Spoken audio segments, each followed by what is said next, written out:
Hello, everybody. Welcome to Heartlight Vedic Astrology. In today's talk, I was going to discuss the lunar eclipse that's happening 28th of August, 2026.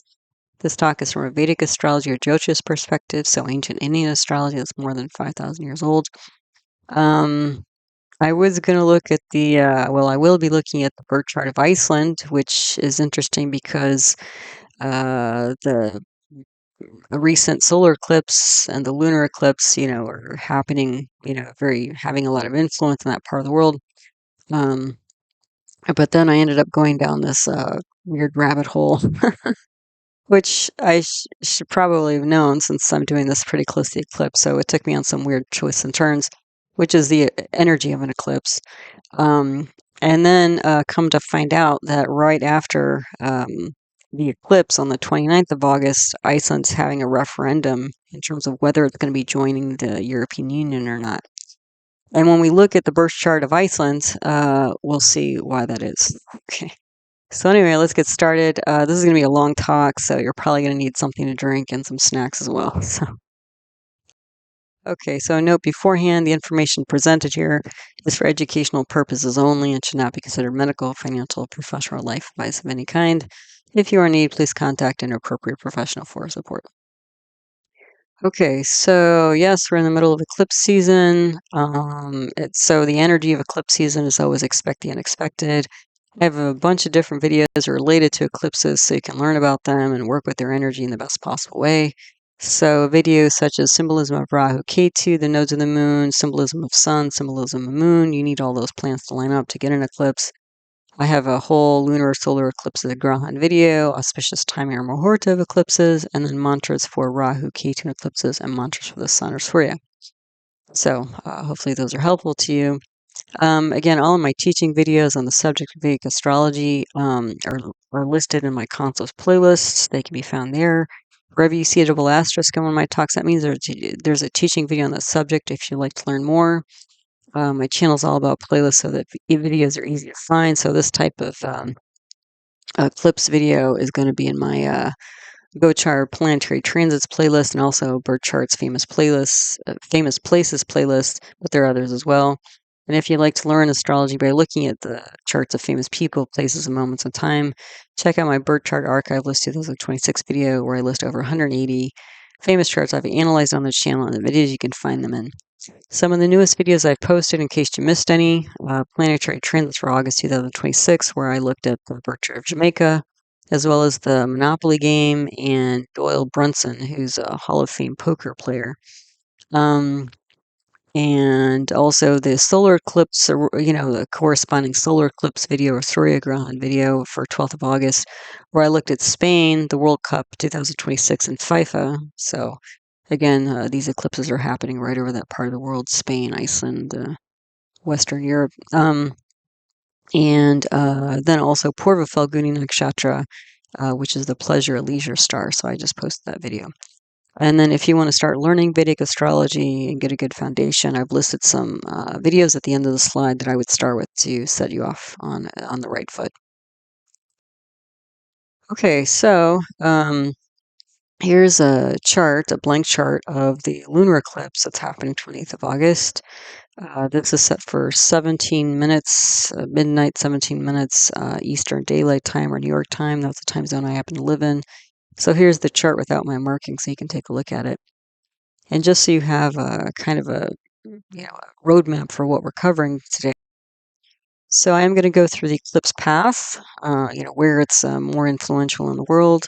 I'm going to be going deep into the eclipse chart itself, as well as some amshas or sub-zodiacs for that. Then I'm going to be turning over to in the direction of Iceland, looking at charts related to Iceland. So the birth chart of Reykjavik, which is the capital of Iceland, they got their charter in 1786. Then the birth chart of the Kingdom of Iceland, which was in 1918. Then the birth chart for Iceland's independence, or their national day, which happened in 1944. Then that's when I started going down the rabbit hole. I started putting together some transit charts, but then because of what was coming up, and then I found out, I thought I was about to sign off on this video, and then I found out that the day after this eclipse, Iceland is having a referendum about joining the EU. I was like, well, I got to look at that. So I also looked at the birth chart for Iceland's current Prime Minister, Kristin Frostadottir, and then also the birth chart for the EU itself. And then I was looking at their charts and some synastry and stuff like that. So anyway, there's plenty depending on what you're interested in, but that's the basic roadmap I'll be following today. Okay, so the eclipse path for August 28th, lunar eclipse, you can see in this map from time and date. Basically, the parts that are pink, which is most of the world, is going to be seeing this lunar eclipse. Okay, so the exclusions for the pink parts are Central and Eastern Asia, Australia, and then parts, the islands and small countries and the parts of the Indian and Pacific Oceans. Okay, but most of the world, again, will be covered, will see and be influenced by the eclipse. Okay, so now getting into the birth chart of the lunar eclipse itself. So, what are some of the first things I noticed about this chart? Well, my eye was drawn to the fourth house here. Just so you know, this is a North Indian style chart. That's what I use in my work. So the top diamond in the middle, that's the ascendant rising sign first house, also known as the Lagna in Sanskrit. And that's really important because it sets a tone for the whole chart, but also gives you the basic physicality and personality, like if this was a person. Okay. To get to the other houses, you count inclusively from the first house and go counterclockwise or up and to the left. So that upside down triangle in the upper left corner with Mars in it, that's the second house.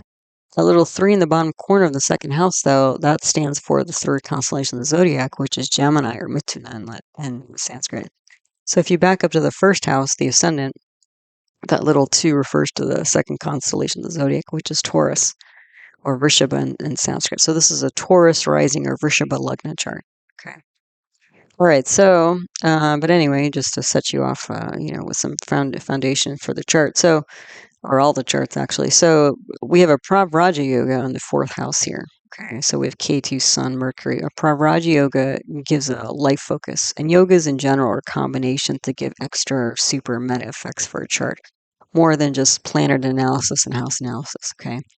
But when you get a bunch of planets, 3 or 4, depending on the house, together, it gives you a focus because those planets will draw energy, from the houses that they own. And so this is actually part of the eclipse here. So we've got K2, Sun, you can see they're pretty close to each other, and Mercury. Okay. And across from them, we have Moon and Rahu. Okay. So this moon is going to get eclipsed right when it's like, again, exactly in alignment with the sun here at 10 degrees, 40 minutes or so. But anyway, these 3 planets in the fourth house will bring focus to fourth house issues, which include home, lineage, mother, property, education. Okay. And the thing is that this is really a tight mix here. Okay. Because you can see K2, Sun, and Mercury are all within about 5-6 degrees of each other. And they're all in a part of the sky known as Maga Nakshatra. So Nakshatra is a lunar mansion. There are 27 more or less lunar mansions. Every night the moon passes through a different one, and they all have different energies and symbols associated with them. So anyway, all 3 of these planets are in a part of the sky called Maga, which is symbolized by a throne. Okay, so leadership energy related to that. Maga is related to Regulus, which is the star of Leo, where the heart of the lion is. So there's courage and leadership there, associated with this nakshatra.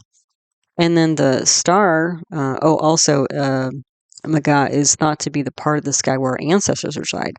So there's always this notion of like lineage, tradition.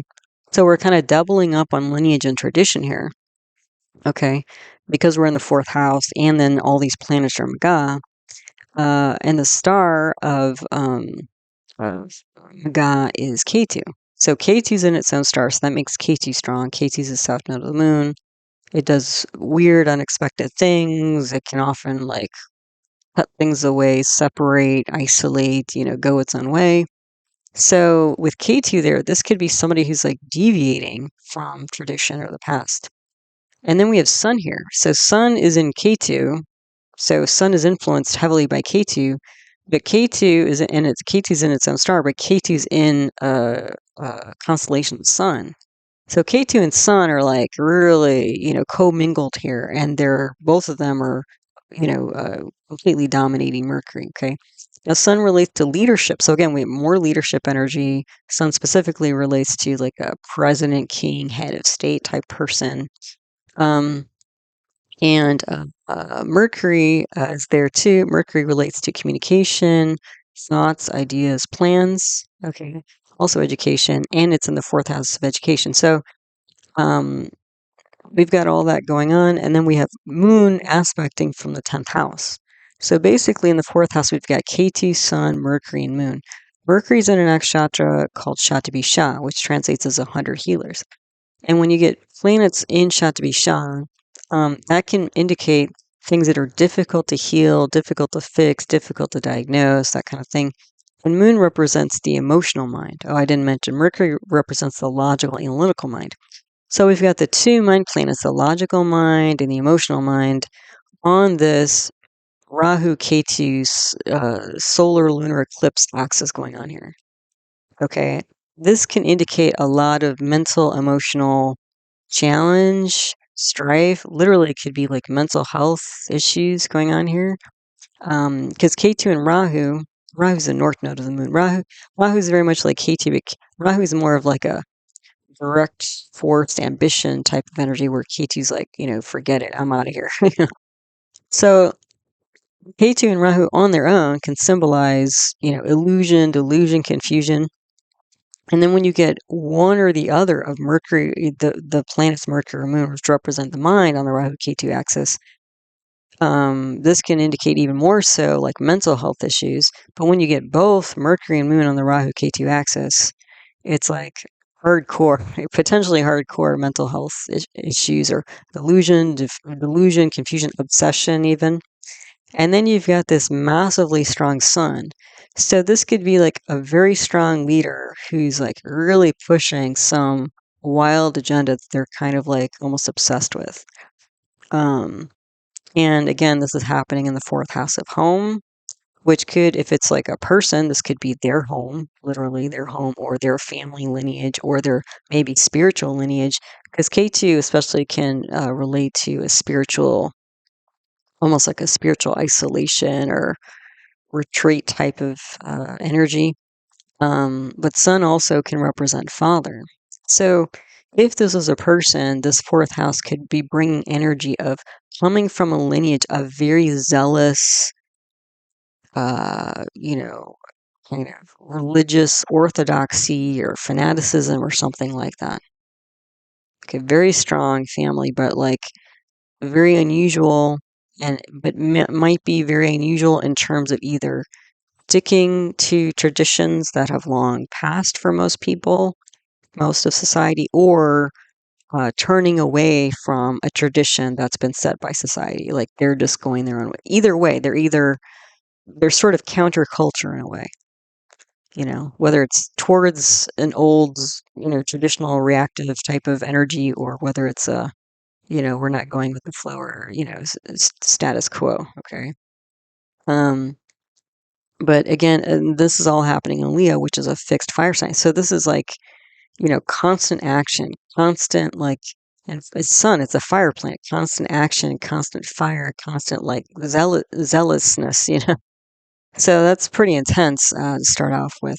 And again, this could be education, but this could also be like a, like a home education, or something you've learned through your home, through your family, through your lineage, which is like a very hardcore stance about something. Okay. And way of being in the world. Yeah. So that's kind of intense. Okay. And keep that in mind again when I start talking about like Iceland and the European Union and Kristen Frostadottir, and you'll see how this kind of plays out on that kind of level, like a national, or like even like continental, type of level. Okay, but that's where this is. Again, this is the lunar eclipse coming up. And then, okay, so we have a Swa K2, we have Swa Sun. That means they're in their own star sign. And then Mercury, though, is like Kumbha. So since Mercury's so close to the sun, you can't see it in the eyes if you try to look in the sky for it. And so the outer qualities, external qualities of Mercury, like plans and action, well, not action, but plans and decisions and communication is not really there. But the internal qualities of like decisions, so it's like happening on an internal level. So this might be somebody who is not really communicating, actually. Like this might be a really zealous leader who's not really communicating, especially because Mercury is the lord of the second house of oral communication. Okay. So this might be a lot of action without a lot of expression. You know? The third house, which is nonverbal communication, the lord of that house is Moon, which is eclipsed. So basically, Mercury's eclipsed, or combust, it's almost the same thing. And then Moon is eclipsed. So there's not a lot of communication going on here. Yeah. Or at least the people, the background here is it's like, communication that's not really seen or heard or, might be confusing that way, since we're talking about confusion here. Then we have, so this is all this together: unusual leader, strength, resilience, difficult emotions. This could again be like some kind of education as well. Like this could almost be like a, proselytizing energy, like somebody who comes from this very strong, deep family background that has very strong ideas about things, and like, you know, they're going to dominate, whatever situation they go into. I mean, either they dominate or they probably back away, it's kind of their way or the highway type of energy here. And the fourth house is also a house of freedom. It's a moksha sthana. So this is all about, again, being able to do things and do a particular way, even if it's counterculture. Okay.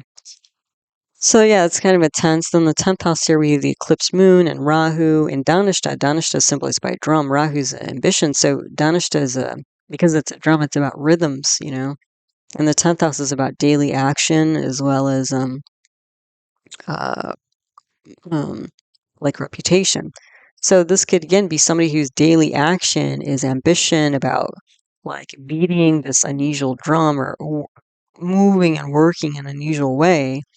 And again, Sun and Mercury are aspect in the 10th house, but you can't see Mercury.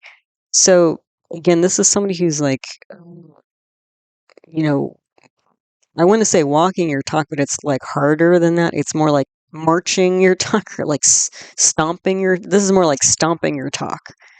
Like this is, this is what I believe. It's like pretty hardcore. But again, Moon and Mercury, since they're both eclipsed, you can't really see their inner workings of their mind, like their thoughts, their feelings, or whatever. The only thing you can really derive is from their actions, which are pretty strong. So again, this Rahu in Dhanishta is like an unusual rhythm. So again, doing things in an unusual way, or even potentially like the ambition to break usual rhythm. So again, being sort of counterculture. Also potentially, if we're not dealing with like a physical mundane issue, when you get Mercury and Moon with Rahu and Ketu, this can also bring like a psychic type of energy. So this could be, especially with K2 Sun Mercury, this could be some kind of psychic, message or sign or omen, dream, meditation from somebody who's passed on. Okay. Now, what was very like, kind of like, ooh, like kind of eerie, but fits was like, did I start this? Yeah, I started this. I don't know. I think I started this, putting this slide together, this talk together. And then I was doing some meditations for my father who passed away many years ago. And a lot of times, like, his image will come to mind and that sort of thing when I do meditation. But it didn't, which was a little bit surprising. But then what happened was the next night, I had a dream that he was And that was a very informative, almost kind of healing type of dream. And again, it almost felt like his energy was coming from beyond. I mean, not to get too far into this, but I didn't really think about it until I started talking about this today, that I was like, oh, there's an example. We've got sun there. This could literally be like father who's been lost and residing in the sky. I mean, internal communication, intuition, psychic energy. Anyway, yeah. So that was an example for you. So yeah, and this could, again, sun could also represent some sort of authority, like maybe it's like a boss, or maybe it's like a teacher, or guru, or also the fourth house is mother. So even the sun is there. This could be like a very strong, very highly convicted mom that's involved, here. So anyway, that's what we're starting off with. Let's see what else we have. Okay, so if we go to the Lugna, again, we have a Taurus rising, Vrishabha Lugna here, fixed Earth. So again, there is this fixed quality. This is like something that's, again, like doesn't really change very much. Sometimes fixed signs like have a hard time changing. Like they can be stuck in their ways. And since it's an Earth sign, it's something very practical, earthy, tangible, that's steady here.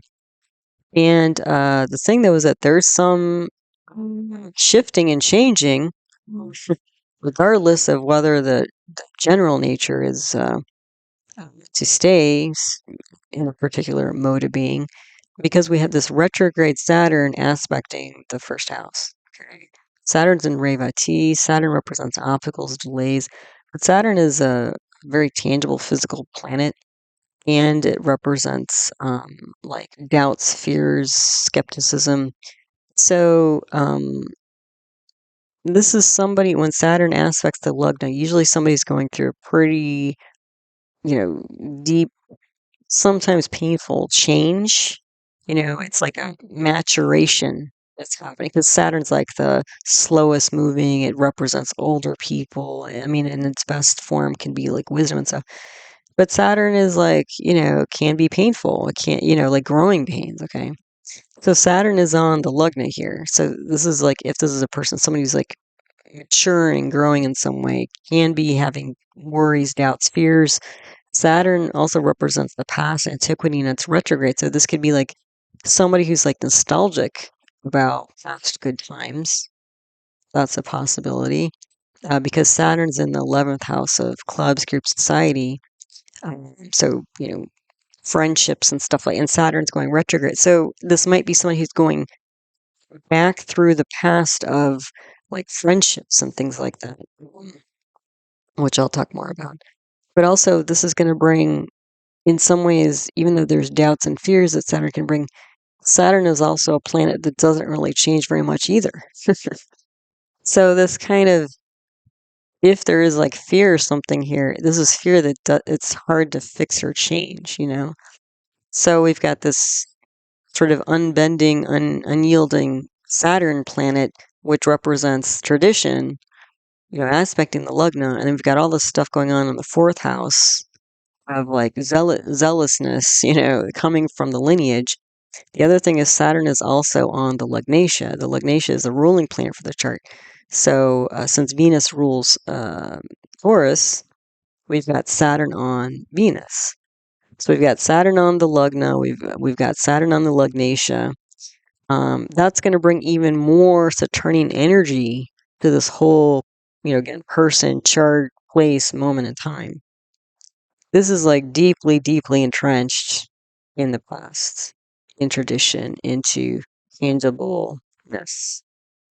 But again, the inner workings of the mind, mentally, emotionally, are not obvious here. Yeah.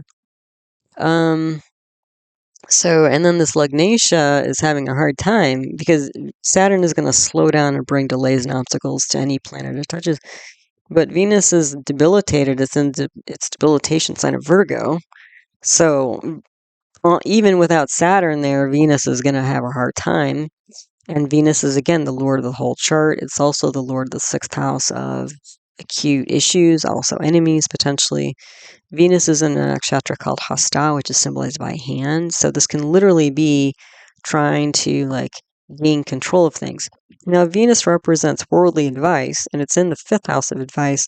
But with Venus being debilitated, this is probably somebody who doesn't get or give very good advice. Besides the fact that Saturn's on it, and also Mars. So we have 2 natural malefics on debilitated Venus in the 5th house. The 5th house also represents romance, and Venus represents romance. The 5th house also represents children. So what I would assume with somebody like this, they probably have a hard time having children or with children. Um, you know, romantic situations, troublesome. And with Mars and Saturn, those are 2, again, they're uh, physical, tangible planets. They're bhumikarakas. They represent land and property. So this could be like bad advice related to land, or like land property influencing or shifting, like like this could be somebody who's like so focused on like property material things that they end up getting or giving bad advice about it. That's not, because Venus debilitate with these 2 natural malefics. Venus also represents diplomacy, social grace. Okay, so Venus is an emotional planet. Moon is an emotional planet. Moon's eclipse. Venus is debilitated with 2 natural malefics. Moon has 3 natural malefics on it. I mean, this is somebody who's going to have a lot of emotional problems.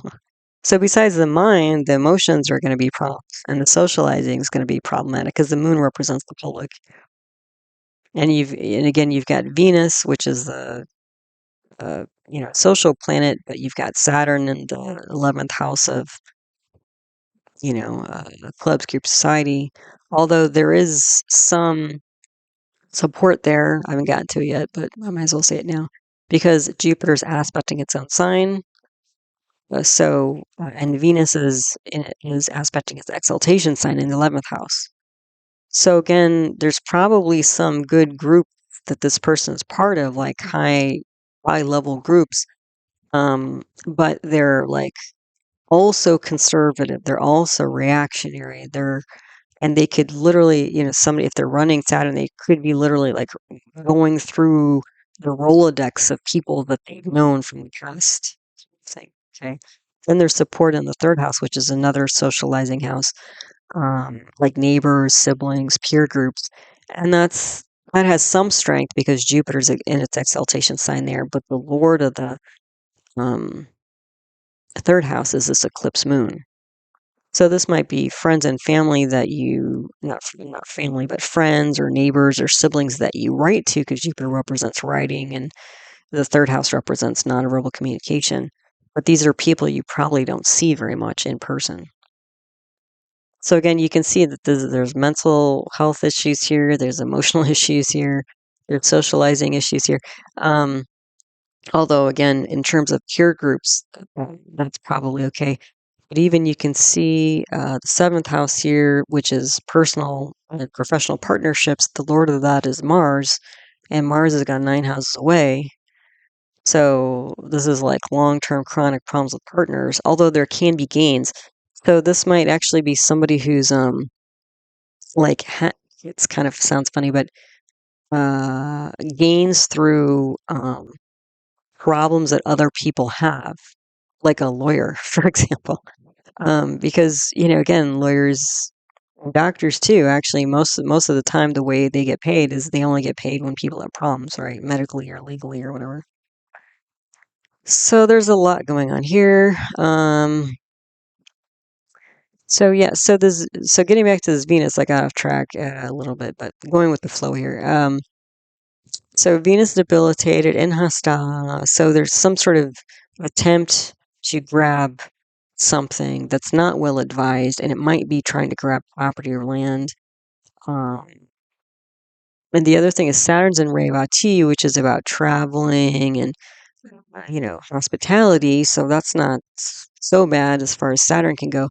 But Mars is in Ardra. Ardra is like this storm cloud energy. It's symbolized by a drop of water. So it can be like, the sudden transformation that happens like boom, almost overnight, like a storm. And then, there can be like electricity and stuff. And Mars is in the 2nd house. So this, which can represent machines, but also actions that are sudden flashes Yeah, and so again, this could be like somebody who's like trying to desperately grab, suddenly grab like land or property. And again, since Mars is the lord of the seventh house, this could be again, Mars can represent sadness and uh, somebody who's in physical distress. Mars and Art are going to be like physical. So again, this person is gaining when people are in physical distress. So it's almost like somebody who's like capitalizes or isn't, off of people's distress or is like an opportunist. So when people are down, they're like, oh, here's my chance to like make a buck. It could be like that. Um, and again, Mars, not only the lord of the seventh house of partnerships, but it's the lord of the 12th house of losses and expenditures. So again, there's this weird energy there of somebody benefiting or profiting off of the stress of others. And they themselves, again, are not giving the best advice and probably trying to take advantage of the situation, is what I'm saying here. This could also be like trying to rectify past mistakes by hand. Um,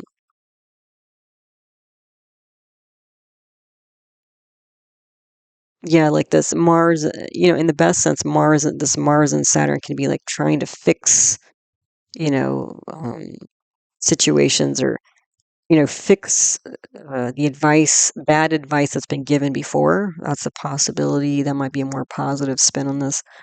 Again, electric machines might be involved here. This could also be, since we're talking about the fifth house and kids, this could be like um, changing the way, and since we're in the fourth house of education as well, like changing, uh, going back to old ways of doing things related to kids and education. Like there's a lot of countries and stuff that are going, trying to get rid of like digital platforms for education and going back to like pencils and books and analog stuff. So that could be part of what's going on here as well. And this could literally be like, uh, you know, doing things in a not popular way. Like maybe, switching kids from tablets to books is like, not very popular. This could be that, like a very unglamorous or not very popular way of, or even blunt, like there's not a lot of polish here. When somebody has Venus and, debilitation sign with these two, you know, when you get Mars and Saturn together, engineering, like this is like engineered advice that's not very popular. It could be. This could also be like accounting or a calculator, like this is like manufactured advice. This could be like potentially even bad advice from like the internet or like AI or something like that. That's not helpful. Uh, the other thing here is if this is enough, there's a lot of challenges in this chart. As if that's not enough, again, if this is a person, they're going through Sati Sati right now because of the relative position of Saturn and Moon. So that's a 7.5 year period where um, Saturn passes through the sign before, of, and after the natal moon. And that's usually a time commonality for that for almost everybody is that that's a usually when long-term support systems are lost. So that might be like again why this person might be rolling through their, you know, scrolling through their Rolodex of people that they know from the past, because again, there's not a lot of again relationship support here. As Mars in the second house also indicates problems with relationships, and Venus is the bhava karaka. It's the symbol of the seventh house of personal professional relationships, and that's toast, being debilitated with two natural malefics on it. So yeah, so there's a lot going on here. Let's see. So this chart has a lot of yogas in it, combinations to give extra meta effects. So there's a Kahala yoga. That's the dispositor of the Lagnatia. So that would be Sun, Swa Sun. And it gives a Kahala yoga, which gives leadership energy as well as prosperity, nobleness, kindness, popularity. So that's a bit of a mix. Um, The thing is, that's related to the sun. So that might be a little bit more, because again, that might be going on here, but again, most of that energy is coming from the sun. So it might be the family itself in a certain situation is powerful. Yeah. Then we have a Buddha Ditya Yoga. That's Sun and Mercury together. That gives an intelligence combination. That's more science, math, calculation, which is not surprising given, emotionally, this person, if it's a person has problems. We have a Shubh Kart. Oh, sorry, not Shubh Kartra. Well, it's kind of a Shubh Kartra, but a Shubh Ubhayachari yoga around the sun, because we have natural benefics on either side of the sun. That's like an open sesame type of combination. So again, whatever this family background is, it's almost like no matter what they do, they can do no wrong. They can get away with almost anything, which is like even more power and also like influence over this person in terms of their experience and their expectations of self and others. Like that's a pretty this is somebody who themselves is almost overshadowed by their past lineage, or I mean, this could even potentially be like a cult-like energy, frankly. Yeah. So it can go that way.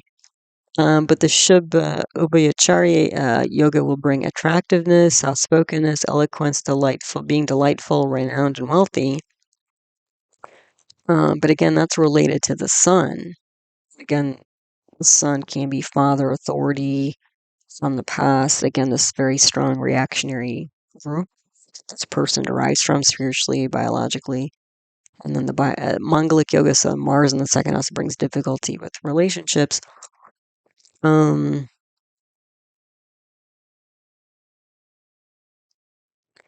other thing is the seventh lord, which I mentioned, Mars has gone 8 houses away.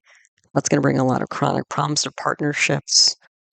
And we have a debilitated Venus and eclipse moon. So again, a lot of problems mentally, emotionally, relationship-wise. I mean, and that may be even more so why this very strong fourth house.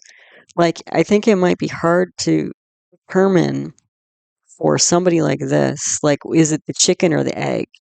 Like, are they gravitating towards this, like, hardcore, maybe family lineage um, because they really believe in it?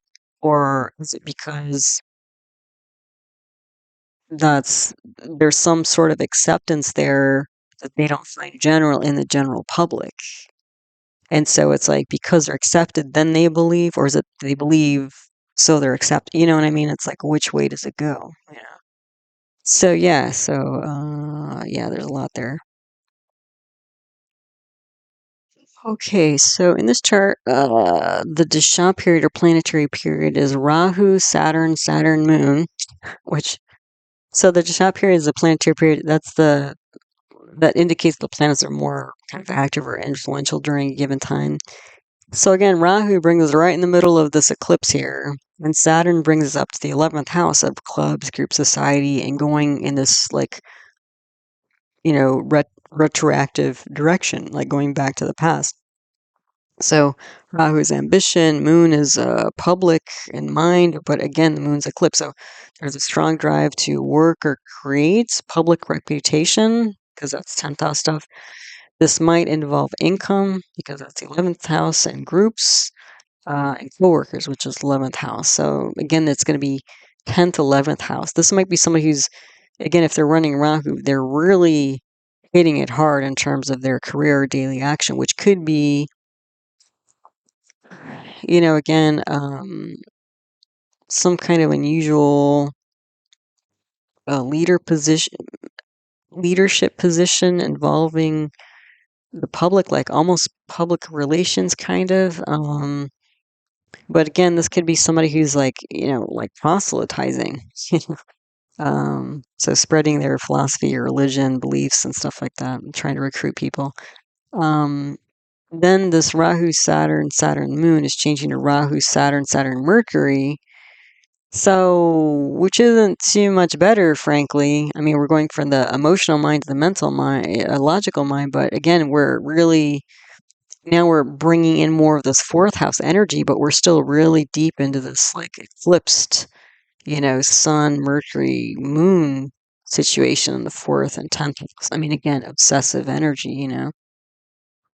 So once you switch from the moon subperiod to the Mercury subperiod, and that's going to be October 24th, that's going to be more of a logical type of approach rather than emotional.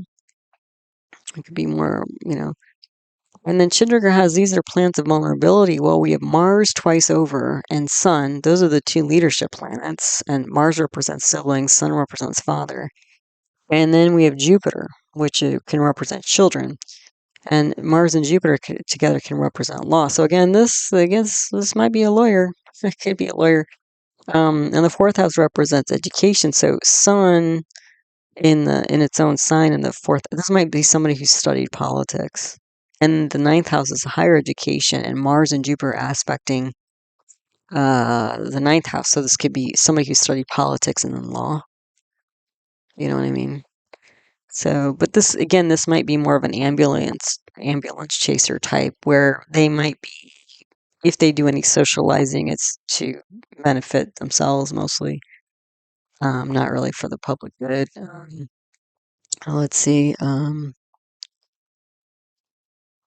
So the yogi here is Mars. That can indicate wealth. So again, this might be the second house. Mars is in the second house. This is family. So this might be a very dynamic, tumultuous family, but they might be well off.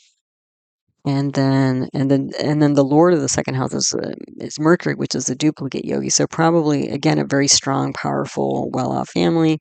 The Avi yogi is Ketu. So this like separationist part of the chart is probably not bringing wealth. So again, this could be like a leader who's electric or stormy as a way of bringing wealth to the person, doing unusual breaks and things like that, and actions probably not so helpful. But then the way that they go about making decisions and plans based on this reactionary type of behavior seems to be working for them. So again, like even though this seems like a very extreme person in many ways, not very social, like sticks to their guns no matter what, like come hell or high water, no matter who cares or whatever, except for this group, this fourth house group, and maybe a little bit third and 11th house groups, which I think are all related. Yeah, it's like they're just gonna do their thing. So probably somebody very well educated because we've got a Swa Sun in the fourth house and then an exalted Mars in the um, ninth house here. Those are the two big education houses for secondary and doctorate level work. But again, Sun's very strong there, which is going to be leadership. So this might also be management, if not politics, probably management, business related. And then the ninth house is going to be business, probably more law though, because Mars and Jupiter are both there. So yeah, so very well educated, but again, not well advised. They don't get good advice, and they also don't get very good advice. This isn't somebody I would take advice from, frankly. From very prominent families, well connected, but I think their own past and reputation is fairly elusive here. Like they might be trying to set their own path, do their own thing, make a name for themselves, but I think again this really strong lineage might eclipse them. Even if this isn't like a biological family or religious community or something like this could be somebody who, since they're very well educated, they might go to the highest levels, most reputable colleges, universities, or whatever. But the thing is, they're probably somebody who's always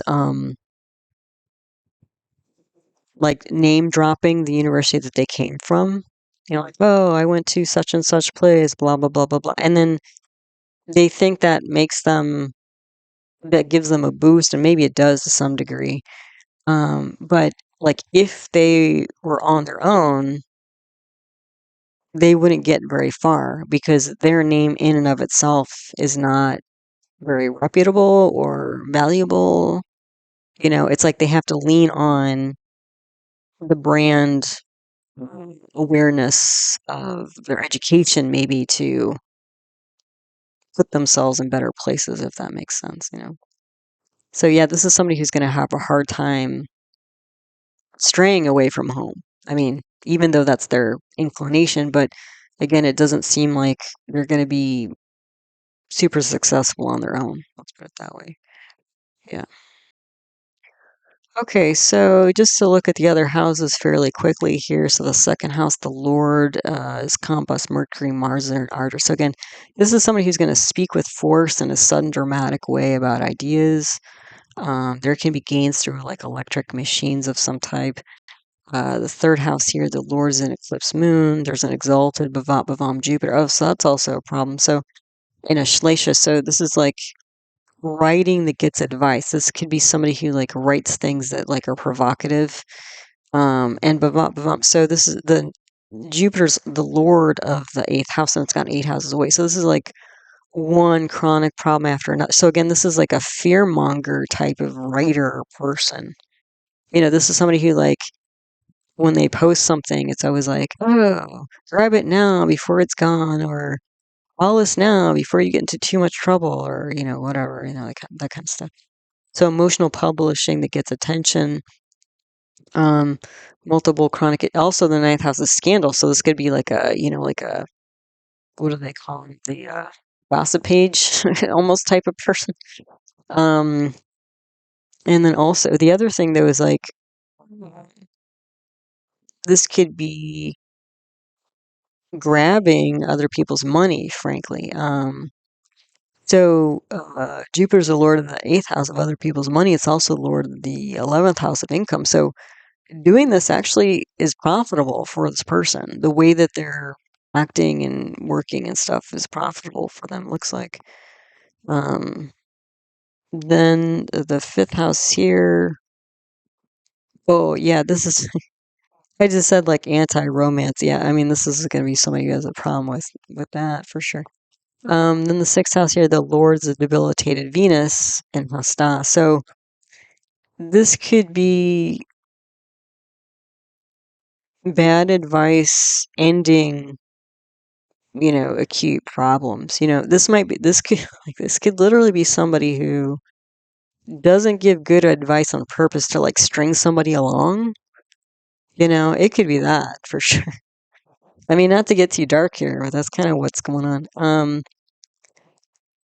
Daily handling of acute issues, problem with children. This is engineering creative. This could be engineering creative design of some kind. Probably not the best. Like this might be instead of like high end, like marketing or something like this. This is more of the like, sensationalized, grab your attention type marketing. Seventh house here, the Lord is Mars. It's aspected by Jupiter. Gains through partners not doing well, as I mentioned. Partners who are needing attention, who are deeply troubled, you know. Yeah. Then the other houses we have on this slide. So the eighth house, the Lord is Jupiter, aspected by Mars and Saturn. So again, this person is a very much an engineering mind. We have Mars and Saturn on the fifth house of intellect. We have Mars and Saturn on the eighth house of deep psychology.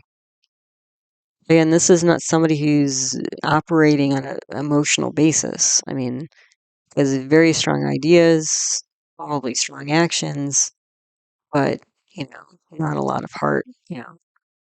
So, yeah, an engineering mind, manufacturing mind. Then the ninth house, the Lord is Saturn, aspected by an exalted Mars, debilitated Jupiter. So again, this could be management or legal, especially higher education.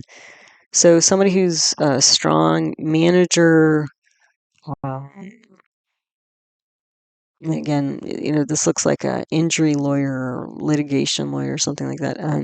Not very diplomatic, you know, but well networked, in terms of peers and groups. So, they're working their way through, but, for their own gains. not to really give back, it doesn't seem. Then the 11th house here, the Lord is Jupiter. Aspects its own house, also Venus aspects its exaltation house. There's a retrograde Saturn. So this could be physically milling through past high-flying contacts, like maybe going to a reunion or something like that of your fellow alumni who are high flyers and like trying to, milk them for what they can give you, like contacts or business. Then the 12th house here, the Lord is Mars. This can be gained through, again, sudden dramatic losses. So more. So, so basically the next few slides are going to be the sub-zodiacs or amshas for the eclipse chart. I mostly looked at relationships and then career and income because that seemed like most of what this, again, person or time moment is about. So the relationships, again, I would assume most of these are troubled, which they are here as well, because of, again, if it was a person, had a lot of problems with relationships. But just to remind you, there's a shop here, Saturn or Rahu, Saturn, Saturn, Moon, switching to Rahu, Saturn, Mercury on 24th of October, 2026. And I've circled those planets because that's what we're using to assess here. Hold on just a second. Okay, sorry about that. I was just double checking whether it was Rahu, Saturn, Saturn, Mercury, or Rahu, Saturn, Mercury. Because on the previous slide, I wrote Rahu, Saturn, Saturn, Mercury, which is not correct. This is correct, Rahu, Saturn, Mercury. So I went back to the previous slide and switched it, so corrected it. So anyway, we're looking at relationships on this slide. We've got the Navamsha D9 for partnerships and the Drake and a D3 for siblings and peers. These sub-zodiac or Amsha charts are derived from the main chart because they're kind of, yeah. So anyway, the D9, well, we've got problems right at the top here. We've got Venus at the top of the D9. That indicates problems with relationships, partners, right off the bat. The other thing is Moon and Mercury are not well placed, so more relationship, or not relationship, but mental, emotional health issues. There's some protection because Moon is aspecting its own sign on the 12th house of losses and expenditures. We have an exalted Rahu in the 4th house. So again, ambition towards lineage. Maybe this could also be maternal grandparents, because Rahu can signal that. We've got Saturn with the Swa disposer Jupiter in the 5th house. So possible ending of acute issues, but also like a lot of religious, spiritual advice. Then the 7th house, Saturn's aspecting its own sign. So partners here are going to be conservative, long-term paradigm partners. I mean, it's kind of all the same. I mean, it's kind of funny.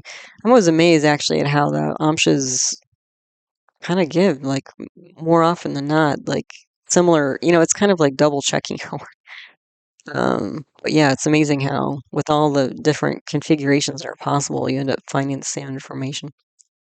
So then the Drake and a D3 for siblings and peers. Well, this is a little bit different. So, Moon and Mercury not well placed, so more mental, emotional issues potentially for siblings.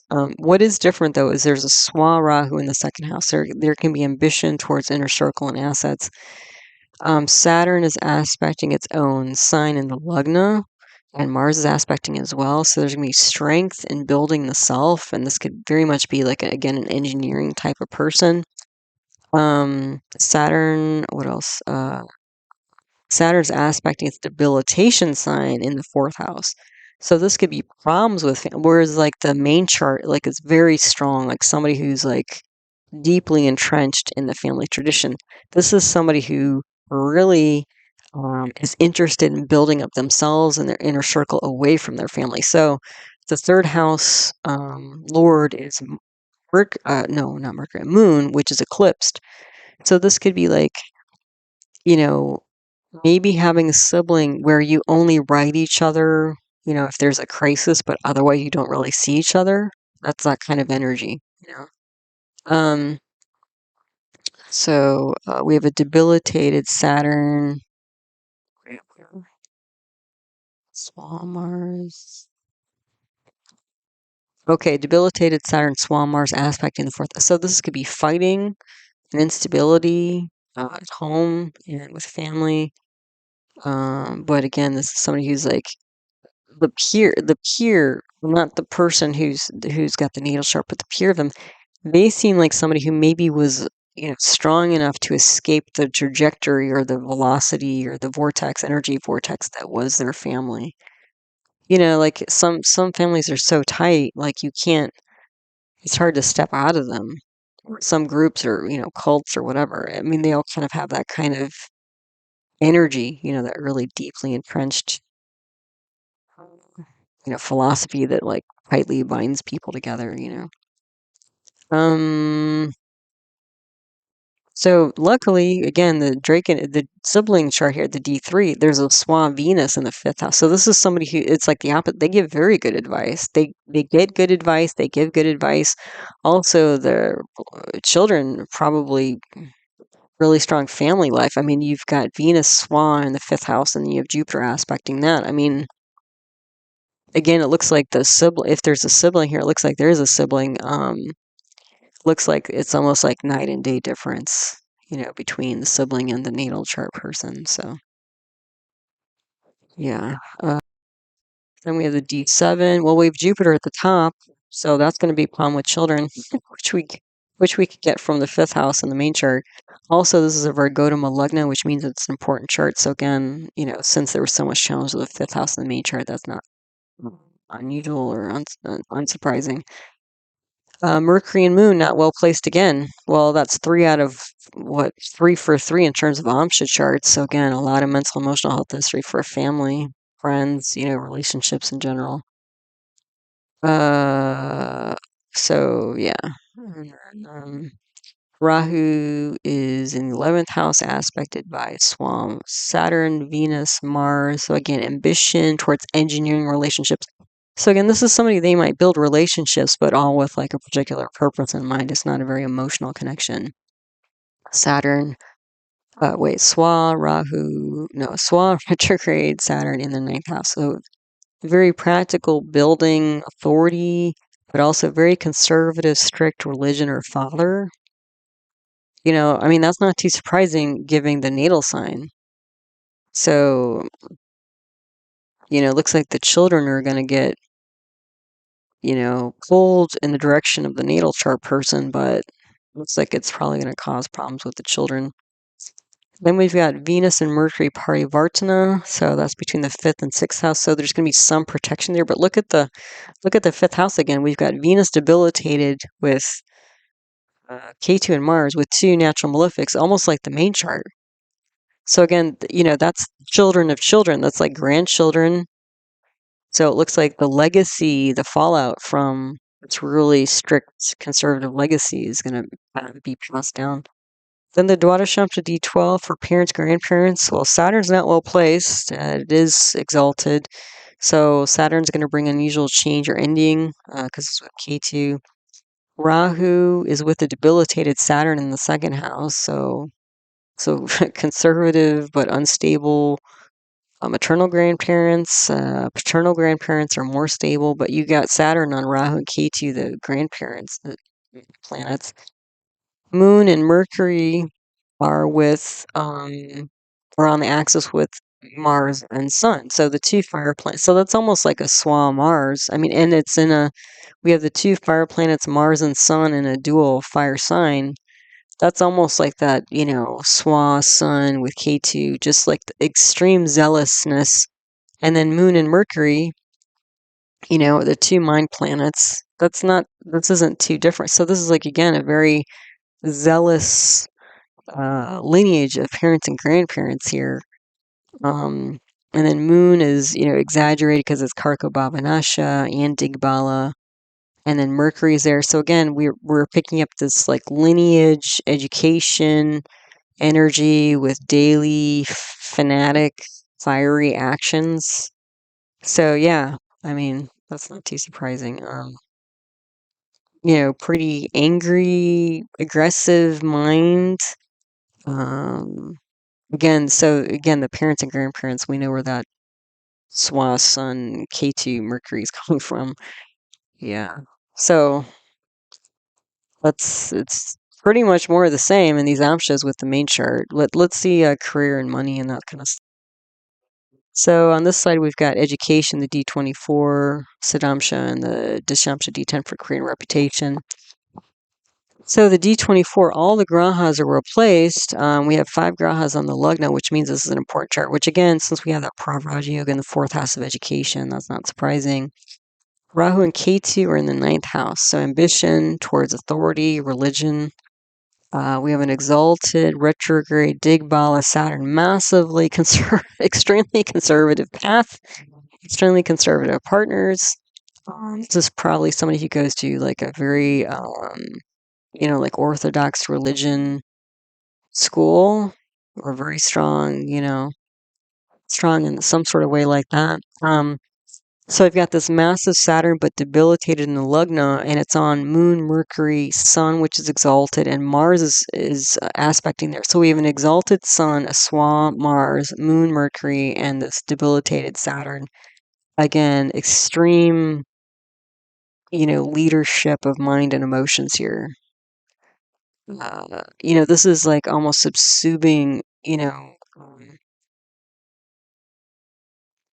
like the mind and emotions and soul by this very strong, fiery, extreme, path. Well, yeah. This could even be somebody who's like practically militaristic. I mean, it may not be military, but that happens with some religions, right? I mean, they form military militias and stuff like that. This is pretty hardcore, and again, this is all in education. So, learning to be this like fiery mind fighter, is part of what they're learning. Then the Dashamsha here, D10 for career and reputation. Well, Mercury's not well placed. And it's with a Swa, Sun, and Mars, aspected by Moon and Saturn. This is pretty much the same thing as a D20. So their career is doing the same thing. I mean, this hardcore mind emotional drive. So there's a change or end with engineering, fiery mind, same stuff going on. Rahu's aspected by its dispositor Jupiter. So this is going to be ambition towards talking, publishing overseas. So again, like proselytizing, like spreading the word, what they think is the good word. Saturn is here with an exalted moon in the 9th house, plus Mars, Sun, Mercury. So again, that's higher education. We've got the engineering planets, Mars and Saturn. We've got the 2 leadership planets, Mars and Sun. We've got Mercury, Moon. This is like, somebody who's like drilling themselves, learning how to really turn people's minds. You know what I mean? Like, could be a dictator. It could be like that. I mean, that kind of stuff. So anyway, what I've also been noticing so far is Venus and Jupiter, for the most part, are not in these really hardcore lineups here. I mean, Venus is off to the side here. It's not in this 3-9 axis lineup. Jupiter's out of it too. In the like the D24, Venus and Jupiter are not in this hardcore 1-7 lineup. So Venus and Jupiter are the 2 great benefics. Either they're weak, like Venus is debilitated, or they're off to the side and not really, taking the edge off of any of this. This is going to be a very edgy person, potentially. Okay, then this slide, we've got the D11 for income and support and the D4 for assets. So, okay, the D11, Saturn, Mercury, not well placed. Rahu, Ketu, Saturn in the 9th house. I mean, very conservative, potentially grandparents, being part of an unusual religion could indicate. Moon aspect its own sign. So this is the only amsha that was different. So the moon is aspecting its own sign with Venus in the top. So that's a very emotional thing about income and support. Let's see. But still fiery because Mars is aspecting and exalted in the sign where Moon is and Sun. So again, there's this like leadership, emotional leadership potentially that's coming from this. Potentially also creativity, art, home. And for the first time now, you're seeing Venus and Jupiter in the Kendras here. So this could be, again, this could be income, but also this, like, the D11 is sometimes used for somebody who's like getting awards or in politics or something. That's something, the D11 we usually assess for like politics. So this is somebody who's probably involved in these extreme actions and activities, but they might actually, and they're emotional about that. They're emotional about getting support, not because it's not because it's like an emotional heart-to-heart connection, but because they want to keep pushing or supplying their agenda. You know what I mean? And so it looks like they do have, um, Rahu. They have the backing of some kind of authority in the ninth house, and then Moon there is going to support the Lugna. So they might have some public support. They, because extreme people, they tend to attract other extreme people. So there might actually be some support and income drive from all of this, which again is a little bit of a twisted thing. But again, I was saying, like, this is somebody who like profits from other people's, like, basically misery, and like instability and stuff, you know. Kind of an opportunist energy. And then the Chaturtamsha D4 for assets here. Saturn's not well placed, so again, changes and endings occurring. We have a Swa Rahu in the Lugna. Okay, so again, I mentioned, like, the main person, there was money there because the exalted Jupiter is lord of the 11th house of income and the 8th house of other people's money, and we have Mars in the second house, so that's literally physical assets. Um, so the Swa Rahu in the Lugna here, I mean, this is like major ambition to build, especially some kind of mental paradigm. This is somebody who's like going for it. We have an exalted moon in the fourth house that's also Digbala and Karka. So an exaggerated moon that's eclipsed as well. We're really exaggerating it. So there might be this like time period of nurturing home, lineage, also the imagination. Um, and then we have Mercury and Sun aspected by the Moon and Saturn in the 10th house. So again, this leading, it keeps being like leading traditional minds and ideas. But this person's like really like this Rahu period is just, they're really going for it. So anyway, kind of an unusual energy pattern here, but it's pretty consistent through the different subcharts here. And again, the only thing that this person seems to be mostly emotional about is income support and assets here, which again is not too surprising because they're a fairly obsessed person, not very social, and pretty much just sort of rolling through social connections to see what they can gather. So anyway, so be on the lookout for something like this. You might show up during this eclipse period. But I think we're moving on to Iceland next. Let's see. Okay, so yes, we have birth charts related to Iceland now. So again, I thought I was only going to do a few of these, but I ended up going down that rabbit hole. But so I'm going to cover the Charter of Reykjavik charts. This was given by Denmark in 1786. And the Kingdom of Iceland, which was created in 1918. Then Iceland independence, which happened in 1944. I'm going to start talking about transit charts, and then they got kind of mixed up because, again, I was just sort of following my nose here. And then I covered the birth chart of current Iceland Prime Minister Kristin Frostadottir and the current the birth chart for the European Union or EU. And just FYI, the photos for Iceland here were ones I actually took myself. I was lucky enough to go. It was a totally fantastic trip, one of my favorites. On the cover slide is a Gullfoss, which is one of these huge waterfalls in Iceland, which is really like impressive. And then this photo here, this is Gamla Lagen, which is the oldest swimming pool in Iceland, and all that steam coming off the water. That's like it's because the pool is geothermally heated from like underground water that's heated by volcanoes and stuff like that. So yeah, totally cool. If you ever get a chance to go, highly recommend. But let's get into more astrology here. Okay, so this is a sun chart of Surya Lugna for Reykjavik, the capital of Iceland, and I thought it was sort of cute that at the time that they got a charter from Denmark, there were only there were fewer than 200 residents in Iceland. But anyway, they got this charter on 18th of August, 1786. I don't have a birth time. Yeah, but here's the chart. So, what do we have here? We have, well, a lot going on. Actually, we have a Saraswati Yoga with a Venus, Mercury, and Jupiter. So that's going to bring creativity and education. You can see right at the top here, look, we've got Sun in its own sign, kind of like the eclipse chart.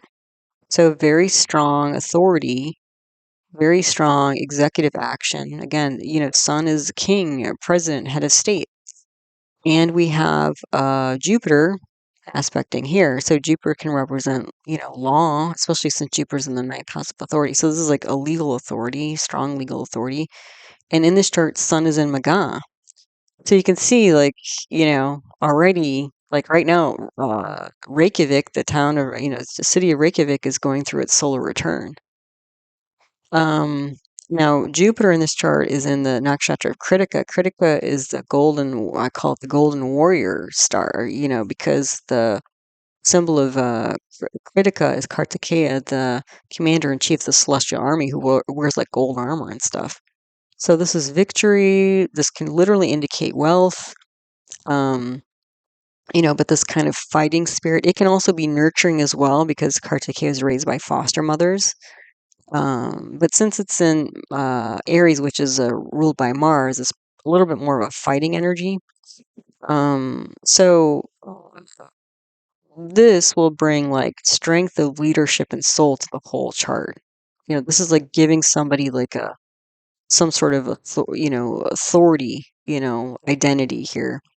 And again, Jupiter here, part of why this even happened was uh, this gave some trading ability for people there. This is basically kind of breaking, I think it was a monopoly that Denmark had, or all the rules and regulations. This kind of freed up the markets a little bit and gave people some room to maneuver to build their own, build more on their own rather than follow a lot of rules, the Danish rules or whatever. So, yeah, so again, this is building like a physical and even kind of psychological, authority identity that was both unusual and traditional at the same time, I would say, because again, this is a Magan, so there's tradition there, but there's also that K2 energy of being unusual. Um, then we have, let's see, so we've got already like it's giving like a unique kind of authority identity to Reykjavik as a town. Then we have this exalted moon in Rohini / Mrigashirksha nakshatras. It kind of rolls through. I don't know exactly, since I don't have a birth time, I don't exactly know where the moon is, but the moon is exalted here. I mean, this is like the public. This is very much, and moon is nurturing. This is very much like nurturing the public, also nurturing the imagination. If it's in Rohini, that's going to bring a very attractive energy. If it's in Mrigashirksha, it's going to be like a seeking, searching kind of energy. So, this is like really supporting, the public, imagination. And also the moon is the lord of the 12th house of losses and expenditures and isolate place. So this is like, pulling back from public's thoughts and feelings about, what they're losing and stuff. So there's some support there. So moon, again, like in comparison to the eclipse chart where moon and Mercury were very much challenged, being combust, eclipsed on the Rahu K2 axis, this chart's almost the opposite. Like moon is exalted here, and then Mercury is in its own sign. So this is like very much a very strong mental emotional strength type of chart. That's different. So some similarities, some differences here. Now Mercury is Swa, so that's strong, but it is Sundi, and that's one thing. Actually, this chart there is some instability here because we have, look, Mars and Mercury are in the first degree of Virgo here. We have Rahu in the first degree of Capricorn, Jupiter in the last degree of Aries. We have K2 in the first degree of Cancer. That's one, two, three, four, 5 out of 9 planets are Sunday. That's going to make this very unstable here. Okay. But anyway, still, I would say mentally, emotionally, there's some strength here. Mercury's also at war with Mars because it's in the same degree. And these are in Uttara Phalguni, so there's enjoyment, but with a purpose here. So again, the mindset is very, very strong and attractive and, thoughtful and creative. So that's pretty amazing. But even like this Mars and Mercury, they're in Uttara Phalguni, and the star of that is Sun, which is a Swa sun. So even though, and they're both eclipsed, right? Mercury and no, they're not eclipsed. But basically, the Swa sun is infiltrating the energy of Mercury and Mars, which is decisions, plans, actions. Yeah, and then strength of mind, strength of emotions, enjoyment. Okay, purpose. So we're getting those energies just from the mind, like enjoyment, purpose, attracting, seeking, ideas, creative ideas. Again, it's like this free flow, kind of even market free flow, you could say, because Mercury in its own sign can give like an independent business. So this is like giving a market free flow of ideas and potentially business ideas and stuff like that. This can have problems though this can all be at odds with action. So because the Mercury and Mars are, in war with each other. But I would say there's solid community building here, because the Swa Mercury is the Lord of the 11th house of clubs, group, society. Also, we have Saturn, this Swa retrograde Saturn, which is very conservative, is aspecting its exaltation sign in the 3rd house. So again, this is going to be conservative communities here. And again, it's this a little bit of a weird mix because you have this Swa retrograde Saturn, very strongly conservative, but Rahu is there Sunday. So it's a very conservative, in some way, society, but also unusual. And I think this is like, heralds back to like the Viking days and stuff like that, because it's an unusual culture, sort of indigenous culture, but like they're long standing. So it's kind of both Rahu and Saturn. Yeah. Anyway. What else do we have here? The 11th house, since it's the lord of that is Mercury, again, this could be business community, business groups who have like now free reign and more, wiggle room or breathing room to develop creative ideas and businesses and stuff. Partners may be distant though, I would say. Because the lord of the 7th house is a Swa retrograde Saturn, 12 houses away from the 7th. So again, I think this is like some long-term bureaucratic agency, I'm assuming Denmark, overseas, far away across the sea there. We have a Pravraja Yoga focus on the 2nd house, which again is a house of art or wealth building. So again, inner circle, family, property, Mars is there, business, it's like some opportunity to build oneself up instead of just be under the thumb of somebody else, some other authority. So also verbal expression. So again, this is kind of, even though it's just Reykjavik, this is kind of a seed for what's coming for the rest of the country, And so I think some of these things are, again, even as Iceland kind of racks up more birth charts with different, important changes, this is an important seed, this chart. Okay, so keep this in mind as we talk about other ones moving forward. So this could be like someone who speaks very practically, but in a very blunt way. Because Mercury with Mars can be a very active voice, but Venus debilitated here, even though it's Bunga because it's with its expositor. This can be somebody who's maybe a little blunt, though. Not uh, speaking with so much polish or grace or finesse, but clearly getting their point across. Um, clearly, very practical ways. Now, the thing is about this chart, which is interesting, is all the planets relate to Rahu or Ketu in some way. We actually have 5-9 aspects of Rahu. So Rahu's on Moon, Mercury, Mars, and Venus. It's on those 4 planets. Sun is in a star of Ketu. Saturn's with Rahu. Jupiter seems like it's off on its own, but Jupiter is in a star of Sun, which is again nested in the star of Ketu. So, Jupiter's probably the least affected by Rahu or Ketu, but it's still affected. So, again, just the 5-9 aspects of Rahu and all these Rahu Ketu influences. Again, this is going to bring a very unusual, quirky energy to Reykjavik, and then again is a seat for the country. So, yep, that's Reykjavik. So what else do we have? Okay, then in this chart, this is the birth chart for the Kingdom of Iceland, where it had this unusual authority structure where basically it was still in union with Denmark, but basically what was decided at this time, and this happened in 1918, December 1st, Iceland was going to take responsibility for its internal domestic affairs, and then Denmark was going to take care of its external foreign policy and all this kind of stuff.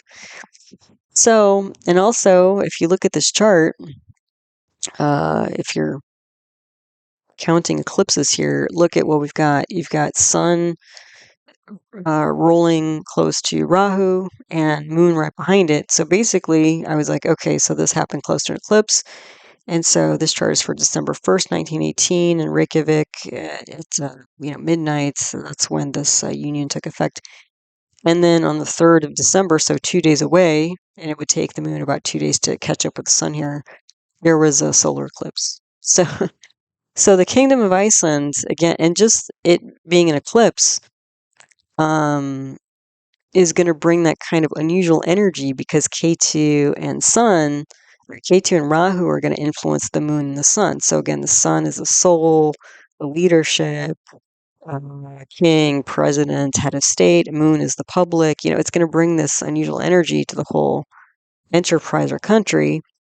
Now, this solar eclipse is different, though, as opposed to the 28th August eclipse video I looked at already, or chart I looked at already, where Mercury and Moon were on the eclipse axis. So again, more mental and emotional problems. Now we're going to have Moon with Venus. So this is going to be emotional problems because those are the 2 emotional planets. And the thing is, Venus here is not debilitated, but it's eclipsed. So that seems to be very consistent with Iceland charts, is like Venus tends to be problematic, or challenged in some way. And again, Venus represents social grace and socializing and, again, romance, partnerships of different kinds, compassion, diplomacy. So again, when I went to Iceland, people were so nice. So I don't think it's like that necessarily, but I don't think it's like uh, kind of primary, you know what I mean? Because it's an isolated place, and it's a Scandinavian country, so it's like there is this general notion of more space in general and being on one's own in general, even though people are very generous and social and want to sit and chat and talk and extend themselves. All that. It's really lovely there. Um, but I don't know, and I don't know how that's you know translates into general happiness. The other thing is again, it's cold and dark a huge part of the year. So I don't know how much that affects mind and emotions and stuff like that. Just the darkness, coldness. I'm sure a lot of people get used to it, but even just their vitamin D levels dropping. Although I think they eat reindeer meat and I don't know if shark meat, they eat shark and stuff.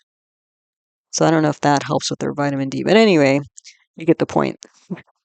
So just being in for most of us, that would be a tough environment to live in, but they're used to it. So, but I don't know if that, again, I don't know what the statistics are on that mental emotional health there. So anyway, what are we looking at here? So we've got this Pravraja Yoga in the 4th house again. Look, focus on home, ambition towards home, and ambition, again, this unusual lineage of leadership, which is, again, that kind of Viking type of, I think lineage. I think it's the next chart we'll look at is set in, was it Thingvellir, which is the place where there was this like assembly that was held by Vikings, like from 930 AD, where I guess the regional leaders would get together and do the voting or whatever, and that still exists. So, and that's apparently the oldest legislative assembly type organization that exists in the world. So you can see. You can see here, like there's this like very strong ambition, home, leadership, tradition, lineage thing going on here. But that also is about to be eclipsed because when the solar eclipse happens in 2 days, that's the moon and the sun. So this is also like simultaneously the authority, kind of native authority of Iceland, but also the authority of Denmark simultaneously. Like, yeah. So anyway, sun is an Anurata. That's victory through alliance. So this was, like from what I can tell, like not protested, like very much a desirable thing that happened. Probably from both sides. There was like, it was well coordinated. And then we have a Kumbha's Venus, but Venus is aspecting its own sign in the 10th house. So, um, there was probably a lot of behind the scenes diplomacy that happened. So maybe not diplomacy that was like outright, but behind the scenes, yes. Venus and Rahu are in Jesa, so there's a protective energy. Jesa is about protection. So there's and this again is like internal defense versus protection, versus like external foreign affairs protection. And then the 4th house again is a house of freedom. I think this is also like potentially losses of a previous administration. So again, partially at least, not entirely, but partially, there's more of a separation here. The other thing that's separate, the reason I keep bringing separation is that like K2 is in the 10th house of day-to-day activity and reputation. Saturn's aspecting it. So we have two separationist planets in the 10th house of day-to-day work and reputation. And we'll see in the next chart how that really plays out. But again, there's this like separating going on here. Then we have a parivartana between Jupiter and Mercury. Jupiter and Mercury are the two education planets, communication planets, discussion planets, and they're with Mars. So there's a lot of like transformative legal growth discussions happening in most areas of life because Jupiter is going to be all over this chart, and that's law. So there are all these like this flush of new laws that are discussed and created because of this. Also, with Mercury being Swa and Jupiter being Swa, Mercury and Jupiter are lords of the 2nd, 8th, and 11th houses, which are the money houses. So this is going to be financial boon, for the country. What else do we have? So we also have a bhavat Mars. So Mars is the lord of the 9th house of authority and government, and it's gone 9 houses away. Mars is in Purvashada nakshatra, which is about sorting through. So they're going to be sorting through multiple recreations of the government. And this is kind of like the Reykjavik chart. What was in the Reykjavik chart? Was the, let's see, it was 5, 11, 12, 1.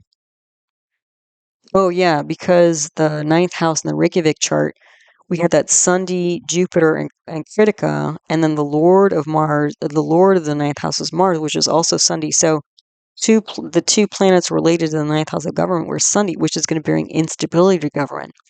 And here we're getting one government, after another. And that happens a lot. Like if you know anything about even recent, like Icelandic history, I think their governments collapsed, like, I don't know, 3 or 4 times in the last 10 or 20 years. Like they just kind of they're like, oh, okay, this system doesn't work. Let's crash and burn it and start over. It kind of seems to be a little bit of the attitude, like, oh, no problem. We'll just recreate things. So we're seeing here again. So we've got the Reykjavik layer energy, and now we've got the Kingdom of Iceland energy, where both of them are showing this like turnover again and again of government. Okay, so that's also important, just knowing that about Iceland and the energy there. And then very similar to the Reykjavik chart too, like 8 of the planets are influenced by Rahu and more Ketu this time. And again, there's this kind of Ketu is this kind of isolationist, separationist type energy there. So even more like Iceland's pulling itself away from Denmark and Europe mainland here. So yeah. And then actually what ended up happening is that during World War II, when the Nazis occupied Denmark, communication was cut off between Denmark and Iceland. And it kind of cast naturally, through natural circumstances, cut Iceland off and set them adrift on their own independent path, more or less to govern themselves, because there was no communication with Denmark. So not too long after this time, December 1918, in the next chart, we have the Iceland Independence, or National Day, which is still celebrated today. So this happened June 17th, 1944. So there was a ceremony where a bell was rung and some decree made by the, I guess then, Prime Minister at 2 o'clock in Thingvellir, Iceland. And again, Thingvellir was the original site where the Althing, I think that's how you say it, Althing, or that assembly, was held for, 1,000+ years? Yeah, because it started in 930 AD, and it's the longest running assembly. So very symbolically, and also this day was like the birthday of some big leader in the country. So I didn't mention with those previous charts, but like Reykjavik, the sun chart is a sun rising, Leo rising chart. And then the Kingdom of Iceland chart is also a Leo rising chart. Now, this is a Virgo rising chart, okay, which is very different energy. I mean, sun is very like steady and strong and fiery. And Virgo is like, organizing, sorting, energy, mercurial, it's very detail oriented. This is almost like a organizational consultant type energy, okay? That's just what Virgo is generally. So anyway, this is quite a big shift from the Iceland Kingdom Leo rising to Virgo rising, but that's also important when I do synastry with like current Prime Minister of Iceland, as well as the EU. So keep that in mind as we go forward. So a dual earth sign in Hasta nakshatra. This is literally like taking control physically of a divided land. And I think this is like, it was divided because part of it was managed by Denmark and the rest was internally divided by Iceland. And now it's like all on Iceland to kind of integrate. The 10th house, we have a Pravraja again. So we have all these Pravrajas in these charts. So Saturn, Sun, Venus. Saturn and Venus are combus, are so close to the Sun you can't see them. Then we have a parivartana between Venus and Mercury here. That's going to make the 9th house of authority stronger and the 10th house of day-to-day action stronger. Yeah, and provide some amount of protection. Now, Saturn, Sun, Venus are all in Mrigashirsha. This is all about the symbol of Mrigashirsha is a deer, usually walking through the forest. So like seeking, searching, this unique path, like, following your instincts kind of energy. And then Venus and Mercury are going to bring like creative ideas. Saturn's going to bring structure and bureaucracy. Sun again, leadership. And Sun is the lord of the 12th house of losses and expenditures. Saturn is 5th house of advice. Saturn's lord of the 6th house of acute problems. Venus is lord of the 2nd house of inner circle. And the 9th house of leadership authority. So yeah, it's just figuring it all out, basically, figuring it all out. Then we also have a Pravraja Yoga, second Pravraja Yoga in the 11th house of, again, clubs, group, society. We have Jupiter and Mars here in a Shlesha energy, which is symbolized by a snake. That's all about like getting attention. And Jupiter and Mars together, again, legal. It can bring legal fighting. So this can be groups that are like ambitiously fighting, laws. And that's aspecting the fifth house of advice. So again, this is bringing, and we've seen so far in the Reykjavik chart, the Kingdom of Iceland chart, and now the Iceland independence chart, we keep seeing Jupiter and Mars in the fifth house. So there's going to be a lot of like legal, like especially, so 3 layers now of basically fighting and standing up legally for things. And from what I read in the paper, not that we get that much news about Iceland and the United States, but they have things where like all the women will go protest and like not show up for work at home or their office or you know what I mean? Like there's a lot of that kind of public demonstration of things, Um, so we're seeing that more here. So this is ambition, bringing group attention to legal matters. So again, I think there's a lot of protesting that happens in the country. There's the parivartana with Mercury and Rohini. Rohini is like, again, the most attractive ideas. And then Venus is in Mrigashirsha, but Venus is Sunday. So again, like Venus is combust. So we have a compromised Venus here. So in all 3 charts, that's also, consistent. We had a debilitated Venus. We had a combust in the first chart of Reykjavik. We had a combust Venus in the second chart of the Kingdom of Iceland, and then now we're having another combust Venus. So, and it's interesting because I think Iceland's thought to be one of the strongest nations in terms of women's rights and like even like payments, like how much women make per dollar, for the dollar that men make and that sort of thing. Also, Iceland's had a number of prime ministers who are, women.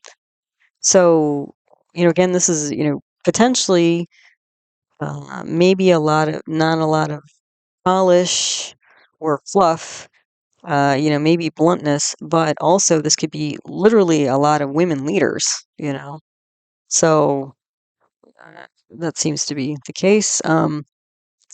And then, so a lot of creative ideas in the government, but again, there's still some instability here because this Venus is the Sunday Venus is the Lord of the 9th house, and it's coming back, which kind of brings more instability, but also strength at the same time. It's kind of a weird energy there.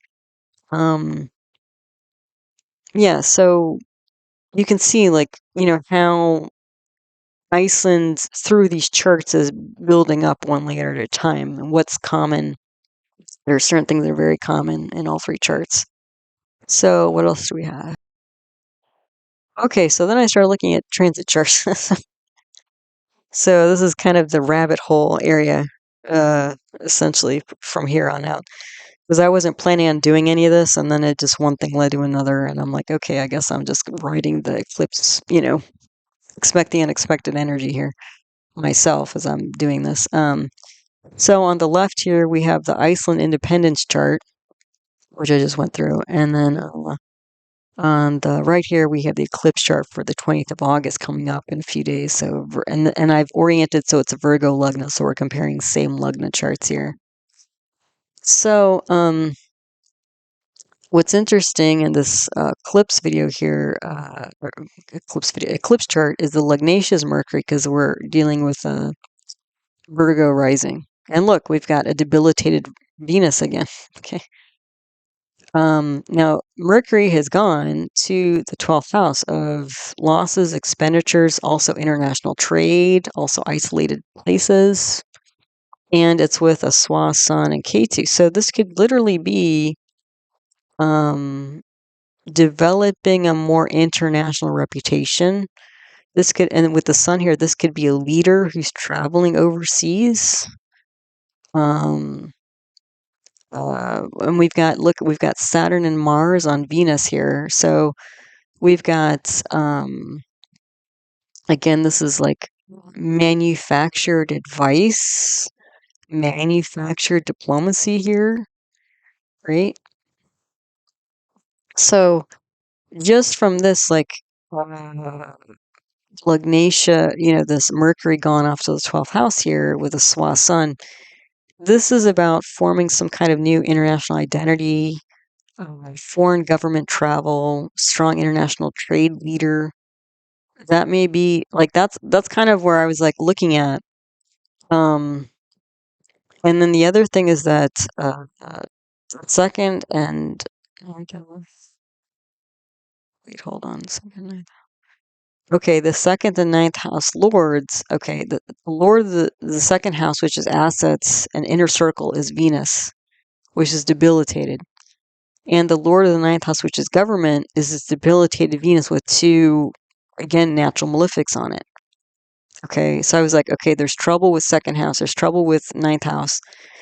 And this could be like physically dividing or divided inner circle and government, physically divided assets. This could be like a government returning to old structures, okay, old bureaucracy.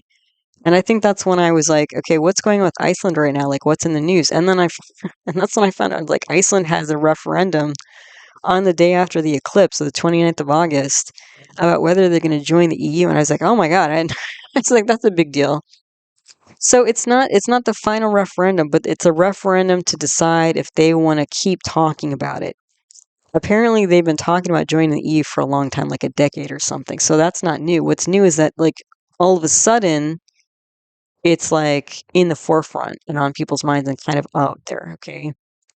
So the thing that was that the inner circle here, which is probably the inner circle of government, looks like, because it's both Venus, might not be giving the best advice. Okay. Nothing on any of them. I don't know what's going on, but again, just looking at the chart here. Now, the other thing is we have an eclipse moon. So again, this is that eclipse chart I first started off with. It's just oriented. So now we're looking at Virgo rising instead of Taurus rising. The eclipse moon is now in the 6th house of acute problems and enemies. Now, the moon is the lord of the 11th house of clubs, groups, and society. So, and Rahu's there. So this could be like ambitious public enemies talking to government. Okay, so this seems to fit with the general gestalt of Iceland of being like very politically active. Okay. The thing though is that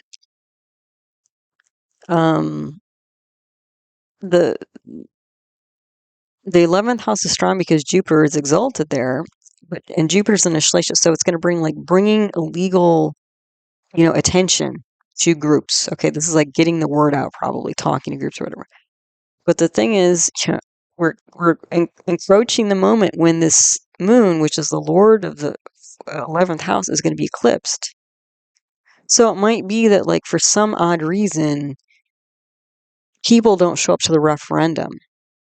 Like, I don't know if it's like maybe a volcano blowing up, or I don't know, weather or whatever weird thing happens. But people may not be showing up to the referendum the way they normally do. And so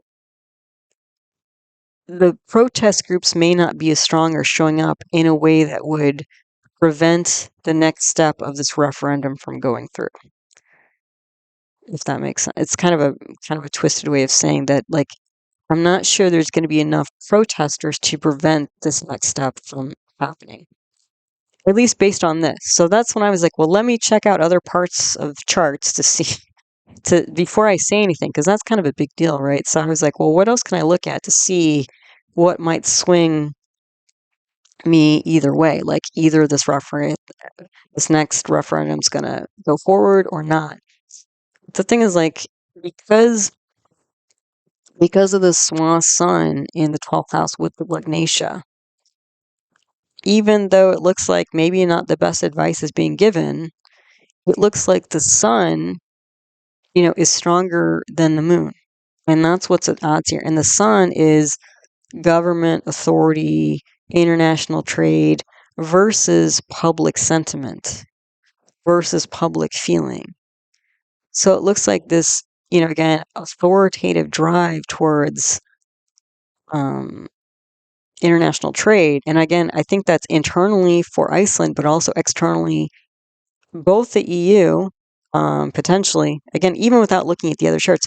But the other thing is like potential other threats. So, like, for example, the United States, I mean, our current president, Donald Trump, he's a Leo rising and he's got Sun in Leo right now.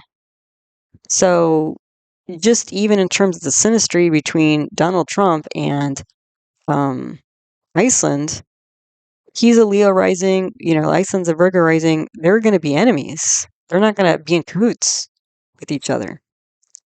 So, and that's what I was reading about. Part of the reason why this joining the EU referendum is on the table again is because Donald Trump is causing a ruckus and, threatening Greenland and Iceland and whoever else.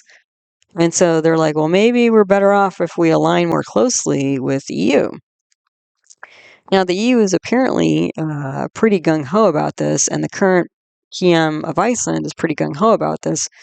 So I was like, well, let me dig around and see like which way this thing might go. Okay. So, yeah, let's see what's on the next slide. I don't know. After here, it just kind of got kind of wacky. So just, oh yeah, see here's me going down the Vedic astrology rabbit. So on the right is the same stuff. So this is the eclipse chart. So that for the next few slides, that's going to stay the same because I kind of ignored that and I just started looking at sub-zodiacs. So on the left here, though, is the Ekadamsha D11 for income and support for Iceland. Okay.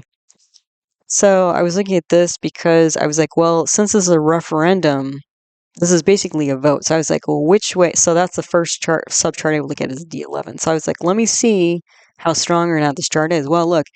So again, the current dasha for Iceland is Mercury, Venus, Venus, Moon. And I've circled those planets, and they're all positively placed. Okay. Moon is Swa. So that generally would show public support. The only monkey wrench here is that Moon is going to be eclipsed, basically, at the time of the referendum. So there might be, again, public support that's not exhibited, which is what I was getting from the transit chart I was just looking at. So, okay, so I'm like, okay, so what else? So also in the fifth house, look, we've got Swa Saturn, Swa Rahu with Ketu aspected by Mars. I mean, we got 4 natural malefics on the fifth house of advice. But it's strong advice because Saturn Swa, this is like an unmoving, fixed paradigm. Rahu, Ketu, Mars. This is like ambition, separation. This is also property and land, Saturn, Mars. And when I was looking at this, I was like, whoa. I was like, we're not running these planets at the moment, but I was like, what's going on here? Because Venus, Mercury, Venus, Moon, this is going to be a lot of thinking and feeling, but this fifth house, I was like, wow, I mean, this is like hardcore, like technology and land and weird, strange things. And I don't know, the fifth house kind of scared me a little bit. Like fixed solid technology advice. Like I was like, what are they going to do? Build data centers in Iceland or something? Like, I mean, that's the kind of weird stuff I was getting from.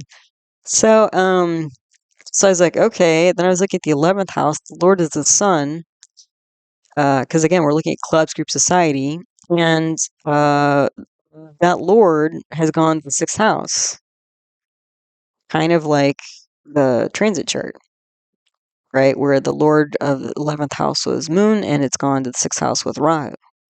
So again, there's acute problems with clubs, group, society, like maybe even showing up. There is some support because Jupiter's aspecting the 3rd house of neighborhoods.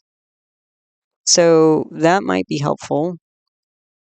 And again, it looks like there's some, neighbors maybe trying to communicate with the government.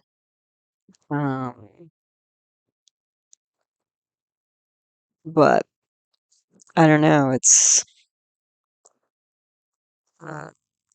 again, it's like the main planetary period's Mercury, and again, the lord of the ninth house is Mercury, but it's also the lord of the sixth house of losses. And so, again, this looks like a strong government time, but with losses. Then we have Venus, so this isn't particularly helpful. So Venus is karako, bhavat, nashaya, Venus in the seventh. So this is going to be problems with partnerships. And Saturn is aspecting the seventh house where it's debilitated. So this is like problems with like a lot of destructive problems with relationships and partners. So again, I was getting this feeling of like it might happen, but should it? Like it may, I mean, it may happen, but like to what end? To what kind of outcome? And it was like, this doesn't look like, again, the best advice. It's really strong, strict, steady advice. But, I don't know that I would want something to happen with this sort of partnership line that's coming. So then I was like, okay, what else can I look at? So we went from the D11. Now the next one is the Navamsha D9 or part. So again, it's the same stuff on the right. I ignored the right for a while. Just looked at the left where I go through the amshas. So, because I was just kind of doing this ad hoc, and then I didn't have time to fix everything before I needed to upload this before the eclipse itself. But anyway, so on the left part of the slide, we're looking at the Navamsha D9 for partners. So I was like, okay, let's just double check the partners, because on the D11, partnerships look like, scary, frankly. So again, the dasha, current dasha, Mercury, Venus, Moon, I circled those planets. Now look, Moon is debilitated with Saturn in the sixth house. That's not great for the public, okay? And in this chart, Moon is lord of the second house of inner circle. So that's not great. But we've got the Swa Mercury, and we've got the Swa Venus. So those are massively strong. The only thing is Venus is with a debilitated sun. So this is like, again, not ideal leadership here. But strong advice, I would say. And I guess the sun is basically Bunga, so the sun's a little bit stronger, but so it looks like really strong partners, which is kind of what I was getting from the transit chart, because sun is Swa in the 12th house, right, of international trade and all that. But the thing is, it's like, because you have K2 there, and all those planets are, in Maga, in a K2 star, this is going to be a really strong leader that you don't really know what they're going to do. You know what I mean? Like, it's sort of like, you don't know which way they're going to go. They're going to be very zealous about what they're doing, kind of like President Donald Trump, and potentially the EU as well, depending on how you look at that chart. But anyway, again, this is going to be strength, but to what end? And actually, to what end with the public? So the moon is in negative house, debilitated with Saturn. That's not good news for the moon, which is, again, represents the public. And then if you even want to look at like the what do you call it? The social houses. So the 11th house is ruled by Mars, and Mars is in the 8th house of chronic deep problems. Luckily, Mars is at least exalted there. So that's better than not, but actually you have an parivartana exchange of houses between Saturn and Mars. So actually you have some protection, but also, again, you have the two land planets, Saturn and Mars, in native houses. So that was sort of like, in my mind, I was like, again, like, is this really about land? I think it's really about land, even though like the EU might be like touting it, spinning it as like, oh yeah, we'll help you trade or whatever. What I was reading was a part of the thing is like, Iceland's biggest trade partner is the EU already, and there's already like laws in effect. So it's sort of like, I mean, in my mind, I was wondering, like, what exactly is the EU getting out of Iceland joining them? Like, I was like, based on this, I was like, it looks like land specifically. But the thing is that this might be detrimental for Iceland. They're going to have strong partners, but basically problems with land. Anyway, so the Lord of the 11th house is in a negative house, and the Lord of the 3rd house, which is neighborhoods, is this debilitated sun. So I was like, basically, it looks like public groups and things like that are going to lose power, and then in addition to that, there might be a problem with land. So what I was reading was actually part of the reason why the EU is actually potentially interested in Iceland is because it would kind of keep their foothold physically in the Arctic. So I was like, okay, well, that kind of adds up here. There is, again, a Saraswati yoga. So again, you keep seeing Saraswati yoga in the Iceland chart. So there's a lot of creativity and education and stuff like that, which is cool. And Jupiter's Swa, so it's a really strong, I mean, this is like a massively strong Saraswati, but this also means partners are very creative. So the partners may be very creative in terms of maybe unfortunately, leading Iceland down the wrong path or not the best path for Iceland. Because Sun is debilitated. Okay, like not ideal. Like just from that, not ideal. Mars is exalted. Okay, so at least the other leadership planet, Mars, which is the commander in chief, or CEO, that at least has some strength, but it's in a negative house, so not ideal.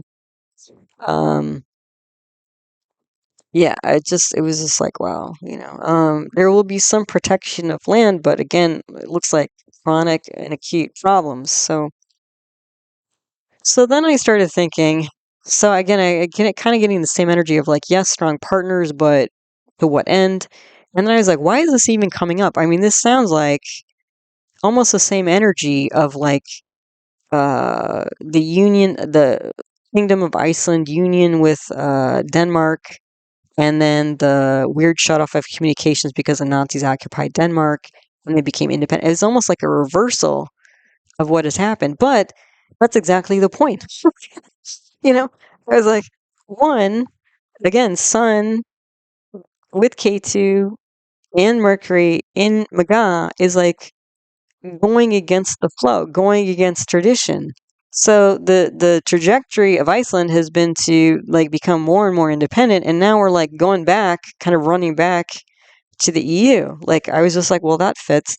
But also like planetary wise, like why is this popping up? Now look, I didn't say this before, but the birth dasha of Iceland, the independent Iceland, was Venus, Mercury, Moon. And now the dasha planet is Mercury, Venus, Venus, Moon. So basically we're running the same planets in slightly different order, but basically this is a very similar energy currently that Iceland is running. Not only in terms of the position of the planets, but the planetary dasha, the planetary period. So that's why but it's kind of going in reverse. You know what I mean? Like it's almost like recreating, but sort of like doing a 180 in a way of like they were protesting to like slip away from Europe, and now they're like, oh, let's go go in that direction, or at least the government is. I don't know if the people are, but at least the government is going that direction. So what else did I start like? So what else did I look at? Let's see. Okay, so I just kept digging around, going down that rabbit hole. So then I looked at the Shamsa D10 for Korean reputation. Again, this is for Iceland, independent Iceland. So I circled again Mercury, Venus, Moon, because those are the current dasha planets. So look, Moon, Mercury, Venus, all on the 3-9 axis here. The third house is neighbors, friends, peers, and the 9th house is authority. And look, we have a Swa Jupiter on one side and a Swa Mercury on the other. I mean, that's wild. So again, it's like neighbors and friends versus the government in a way. And that's what I think's happening. There's like a standoff with neighbors versus government here. Now, this all might be fairly amenable because again, these are all benefic planets for the moment. But again, after Moon comes Mars. Okay, so we're going to go from public to Mars, which is fighting and aggression, really. Now, again, the 11th house lord in this chart, the D10, is Sun, and Sun has gone 12 houses away. And again, 11th house is clubs, group, society. So there's going to be some losses to clubs, group, society, besides the fact that you have Saturn in the 11th house. So obstacles, suppression. Again, there seems to be something going on with the public where they may not show up the way they normally do in terms of like maybe protesting this or whatever, Um, so, and the other thing is, again, Moon is a very quick transit planet. So, again, what I was saying is, again, the public may not show up the way they normally do to vote or something like that. But again, it looks like since we're just looking at Moon really temporarily, but Mercury and Venus are very um, long-lasting planetary periods, and Mercury and Venus are both in the 9th house of authority. You're going to see very prominently, like, government taking control, just generally, okay, regardless of the sub-periods and stuff like that. So it's kind of more about the Korean reputation is more about the government, which is what we've been seeing so far in charts, but this is just another reiteration of it. And again, on the right side is the eclipse chart. Let's see what else I got. Oh, then and then I was like, well, what about the current PM? Like, maybe if I look at her chart, that'll give me some more information. Well, so this is her sun chart. I don't have an exact birth time for her, but she was born 12th of May, 1988 in Reykjavik. I think she's the youngest person to ever be prime minister of Iceland. But her chart's pretty wild too. I mean, like, it's basically like, let's just go through. So right at the top, okay, we have Sun in Aries. We have an exalted Sun. Okay, which is not too different from Sun Swa. I mean, we have a very strong Sun. This is a leadership planet. And it's aspected by Mars, which is in its exaltation sign. So the two leadership planets, one, they're both exalted, and one is aspecting the other. I mean, this is somebody who's always going to be a leader. Like, no doubt. But the thing is, because her two leadership planets are both fire planets and they're both strong, this could be somebody who's frankly quite dogmatic. Because when somebody has a lot of fire, then you get into Ayurveda, traditional Indian. When you have a lot of fire, you can be very dogmatic, very rigid. Okay, almost like that zealous energy of Swa Sun with Ketu. So she can, based on this, I have no other information about her. She could be very zealous and dogmatic and rigid and fiery and go-getter and all that, but like, she's going to be a lot. Strong, aggressive leadership, okay? Now, the thing is, there's some instability here because both Sun and Mars are Sunday. You can see Mars is just about to slip. It's in the very last degree of the sign. Sun is almost in the last degree of the sign. So there's strength here, but maybe not a lot of stability. Okay, so it's going to be like maybe a flash in the pan type of energy. Then we have K2 aspecting the Sun. So that's like the current, eclipse energy, and Jupiter. So Sun and Jupiter, that was the Reykjavik chart, wasn't it? Yeah, we have Sun and, no, it was Sun Swa aspected by Jupiter. That was the Reykjavik chart, and then the other one, I'm thinking of the transit chart. But we had K2, basically a mix of K2, Jupiter, Sun. Let me just check on that first before I see anything. Where's the, hold on here. Okay, no, I said that correctly, actually. It was the Reykjavik chart that was Sun, Swa, Sun, and Leo, and aspected by Jupiter. So, but we have this K2, which is going to bring more fiery energy or unusual energy, separationist energy. The other thing is Sun. It's exalted here, but actually by star, it's in its own star. So it's actually a Swa Sun by star and exalted by sign. I mean, this is a mess. This is a massively strong sun. Okay. And then Jupiter's there. That's law. And then you've got Mars there. I mean, I was like, wow. I mean, I'm I'm guessing she studied law or politics based on this, but anyway. So, she's got a parivartana between Venus and Mercury. And that's in the second and third house. So a lot of communication, verbally, physically, all the above. Um, I don't know what planet she's running. She's probably running Venus, which would mean she's going to be, again, doing all this verbal, nonverbal communication with communities, neighborhoods, shaking hands, all that kind of stuff. And K2's in Leo, which it currently, so she's going through a K2 return currently, and K2's in her fifth house. So this could be extreme, unusual advice, frankly. And this with the strong sun and strong Mars, she's going to be like a, you know, you can't stop this woman. You know, very strong leader. I mean, it's going to be a lot. The thing though is the universe might slow her down. I think that's the only thing that might slow her down. She is currently going through Sati. Okay, so again, that 7.5 year period where Saturn, rolls through your natal moon.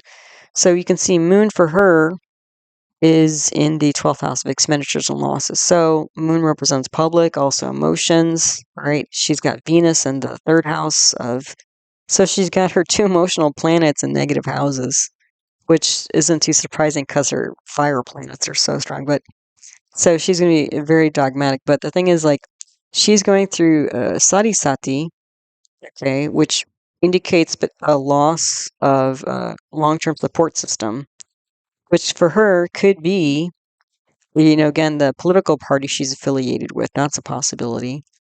The other thing of note is that Saturn will move out of her 12th house into her first house, where it's going to be debilitated. And that's going to cause a major ruckus. Okay, it's going to cause maturation, physical destruction, mental, emotional destruction. And that's happening February 2028 when it does its final transit into Aries.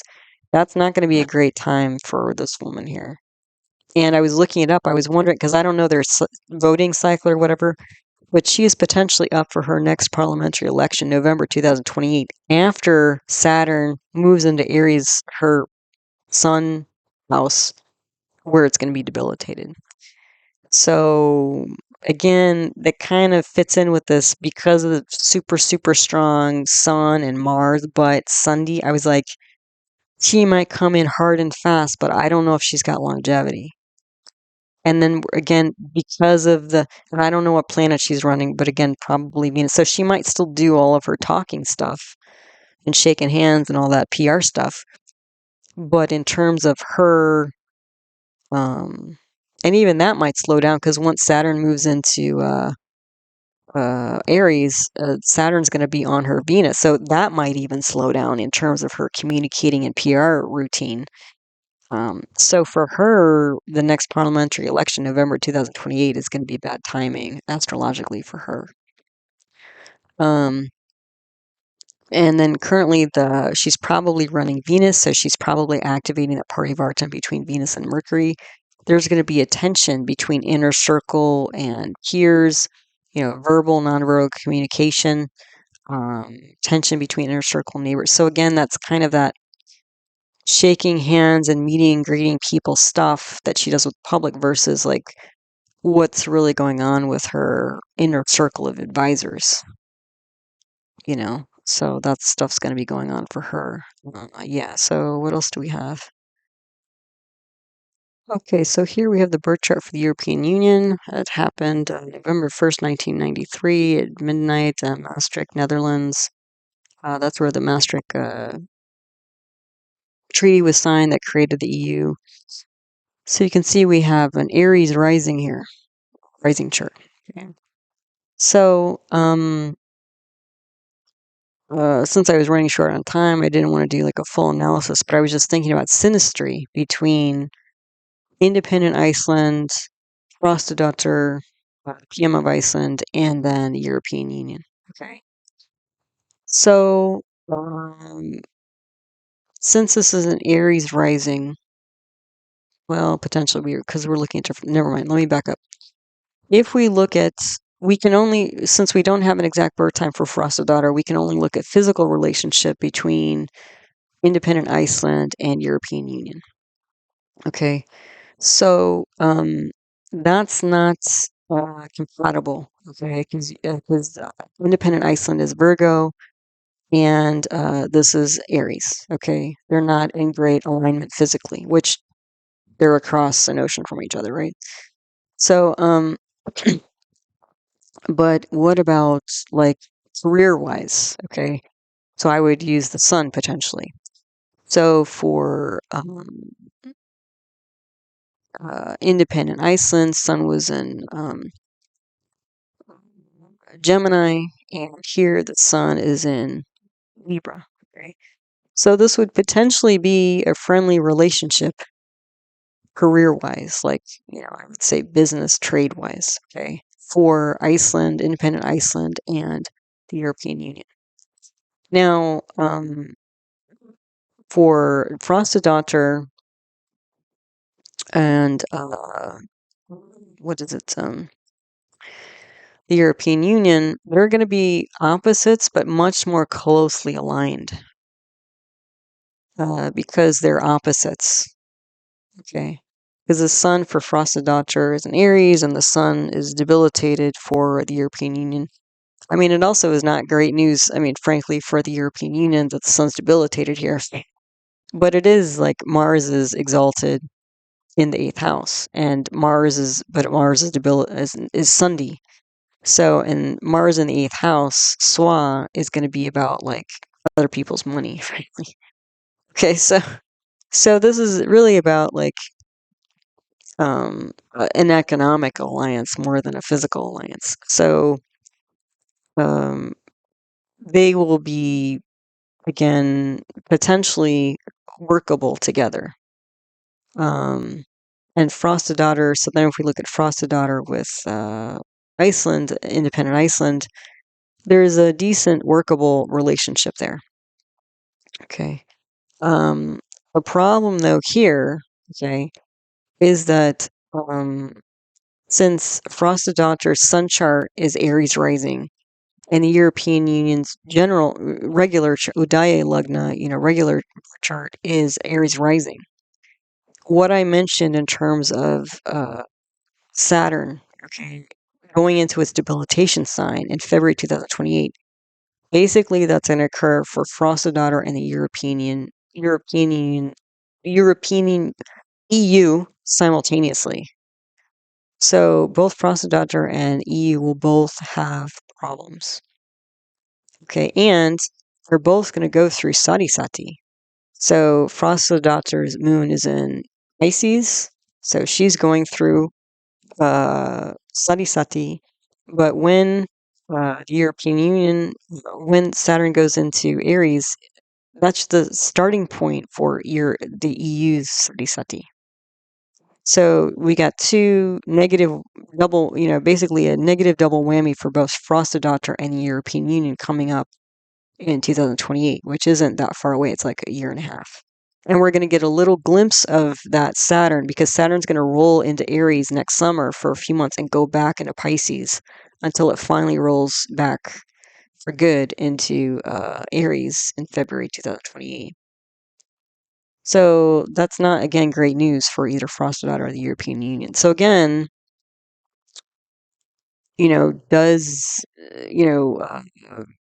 does Iceland want to get involved with that? Essentially. I mean, so again, this might happen, but will it be good for Iceland? And again, when Saturn rolls through Aries, there's going to be a lot of destruction and rebuilding for both Frosta and the European Union.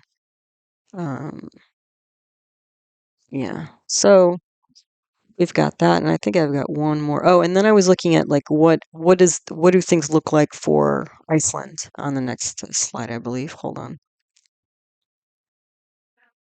Okay, so I created a little table here. Maybe this will help sort me and all of you out in terms of the synastry here. So I have this table of independent Iceland, Frosta, the current PM of Iceland, and then EU. And then I was looking at synastry between the Lugna, the Sun, and the Moon. So the Lugna I can only do for Iceland and EU because we don't have an exact birth time for Frostadotter. But so physically, Iceland and EU wouldn't really get along, and like literally, there's an ocean between them. So that seems to play out. Then as far as sun, and again, this is career potentially. I highlighted here in green. This seems to be the area where um, there would be more synastry going on. Not a lot though. And again, you can see like for independent Iceland with Frostadotter, actually Frostadotter and Iceland are not particularly helpful to each other, which is interesting. Um, and for Iceland and Europe, Iceland is friendly with Europe. For Frostadotter, she's the opposite of Europe, but that would mean it's actually like potentially a more beneficial like trade, for her. And for Europe, it's actually like working with Iceland and Frostadotter is potentially helpful, more so with Frostadotter than with Iceland itself, in terms of the relationship.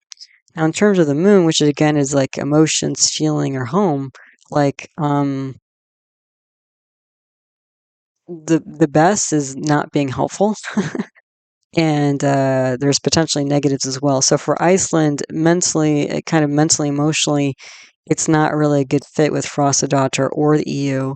For Frostadotter, it's fairly negative with Iceland, and then with EU, it's just not helpful. Not bad necessarily, but not helpful.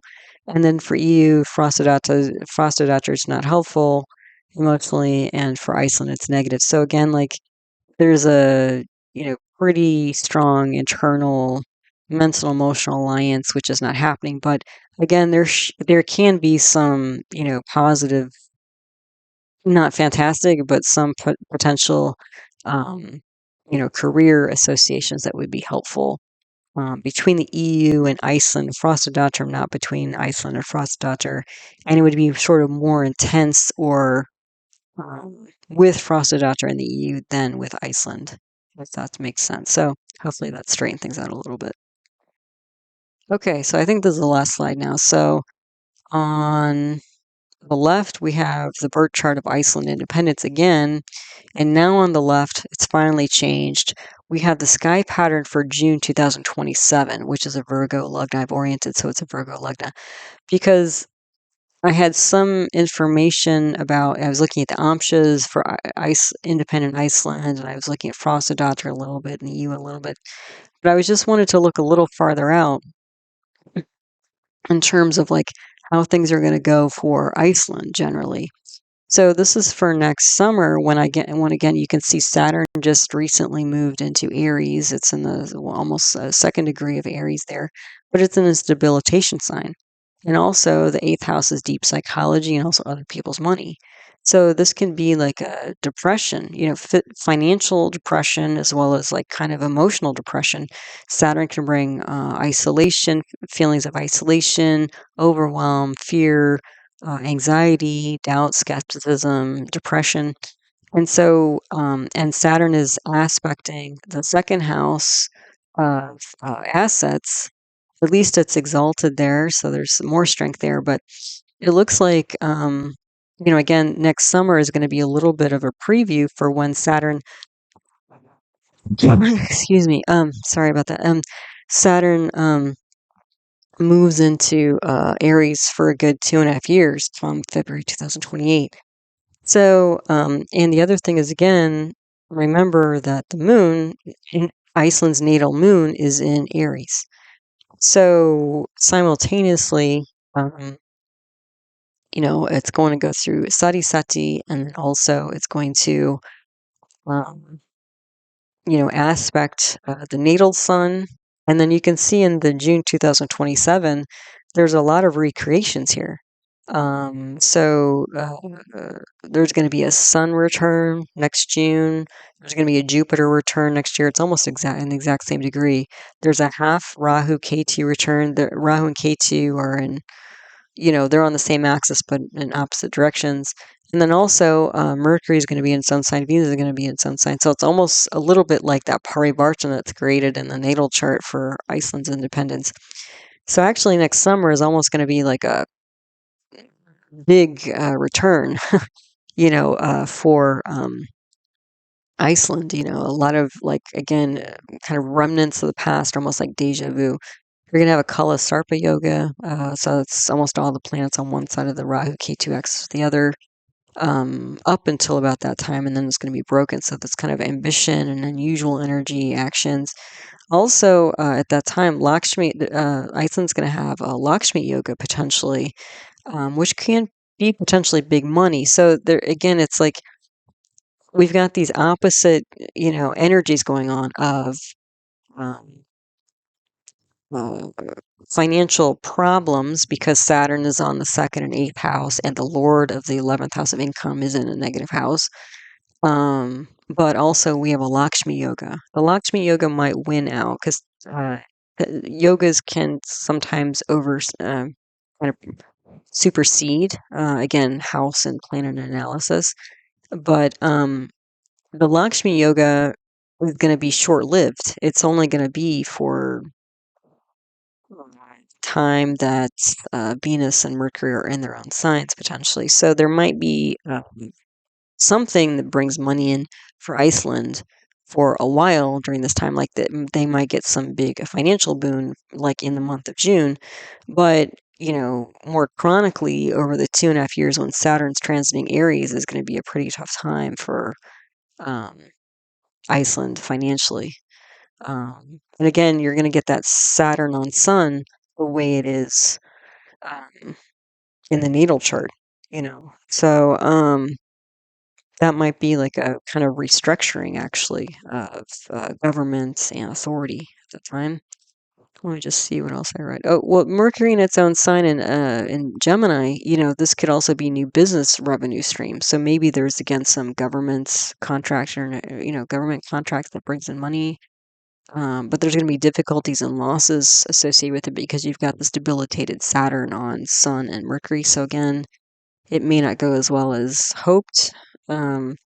Fifth house, Rahu's there, and then you have the fifth and sixth house Lord Saturn in the eighth house, where it's debilitated. So again, not great advice, maybe, inflated advice that's not, actually productive. And then acute problems becoming chronic. So it may be advice that seems great, but doesn't really help and may actually make things kind of worse. And then you have Saturn and Mars are both in negative houses. So again, this could be problems, losses with land and property, which again I was picking up in one of the amshas. So, and then Saturn, I mentioned, yeah, money issues. And then the dasha period at this time for Iceland is going to be Mercury, Venus, Mars, yes.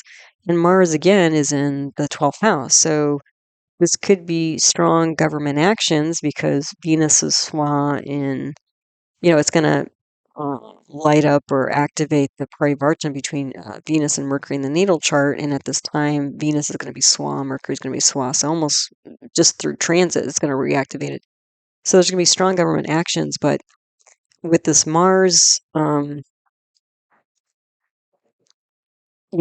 in the 12th house, this could be like, again, loss of property or problems with property. So again, if part of the trade agreement with the EU is some kind of control or loss or usage of land, that might be not be in the best interest of Iceland.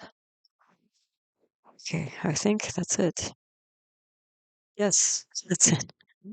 So anyway, thanks for stopping by, listening to one of my talks. If you made it to the very end, congratulations.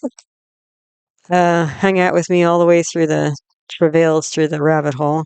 Again, I always appreciate all your support for my work in the channel and all the ways you guys do that, liking videos and subscribing and sending in donations and sharing videos, it's all great stuff. So thanks for that. Again, all my teaching videos on the subject of Vedic Astrology are my concepts playlist. I have over 100 teaching videos that you can learn from.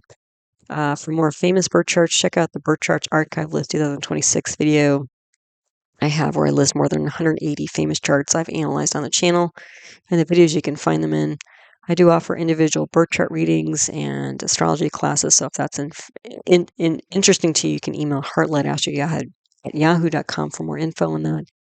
And then I have another YouTube channel on natural medicine, health, wellness, lifestyle, where I talk about Ayurveda, traditional Indian medicine, yoga, homeopathy, naturopathic medicine. The name of that channel is Nature Source Care, so that's out there too for you. All right, so as always, I hope you found this talk helpful, useful, and interesting to you as you learn to navigate the energy cycles of your own life. All right, so take good care, have a good eclipse season, and I'll see you on the next one. Namaste.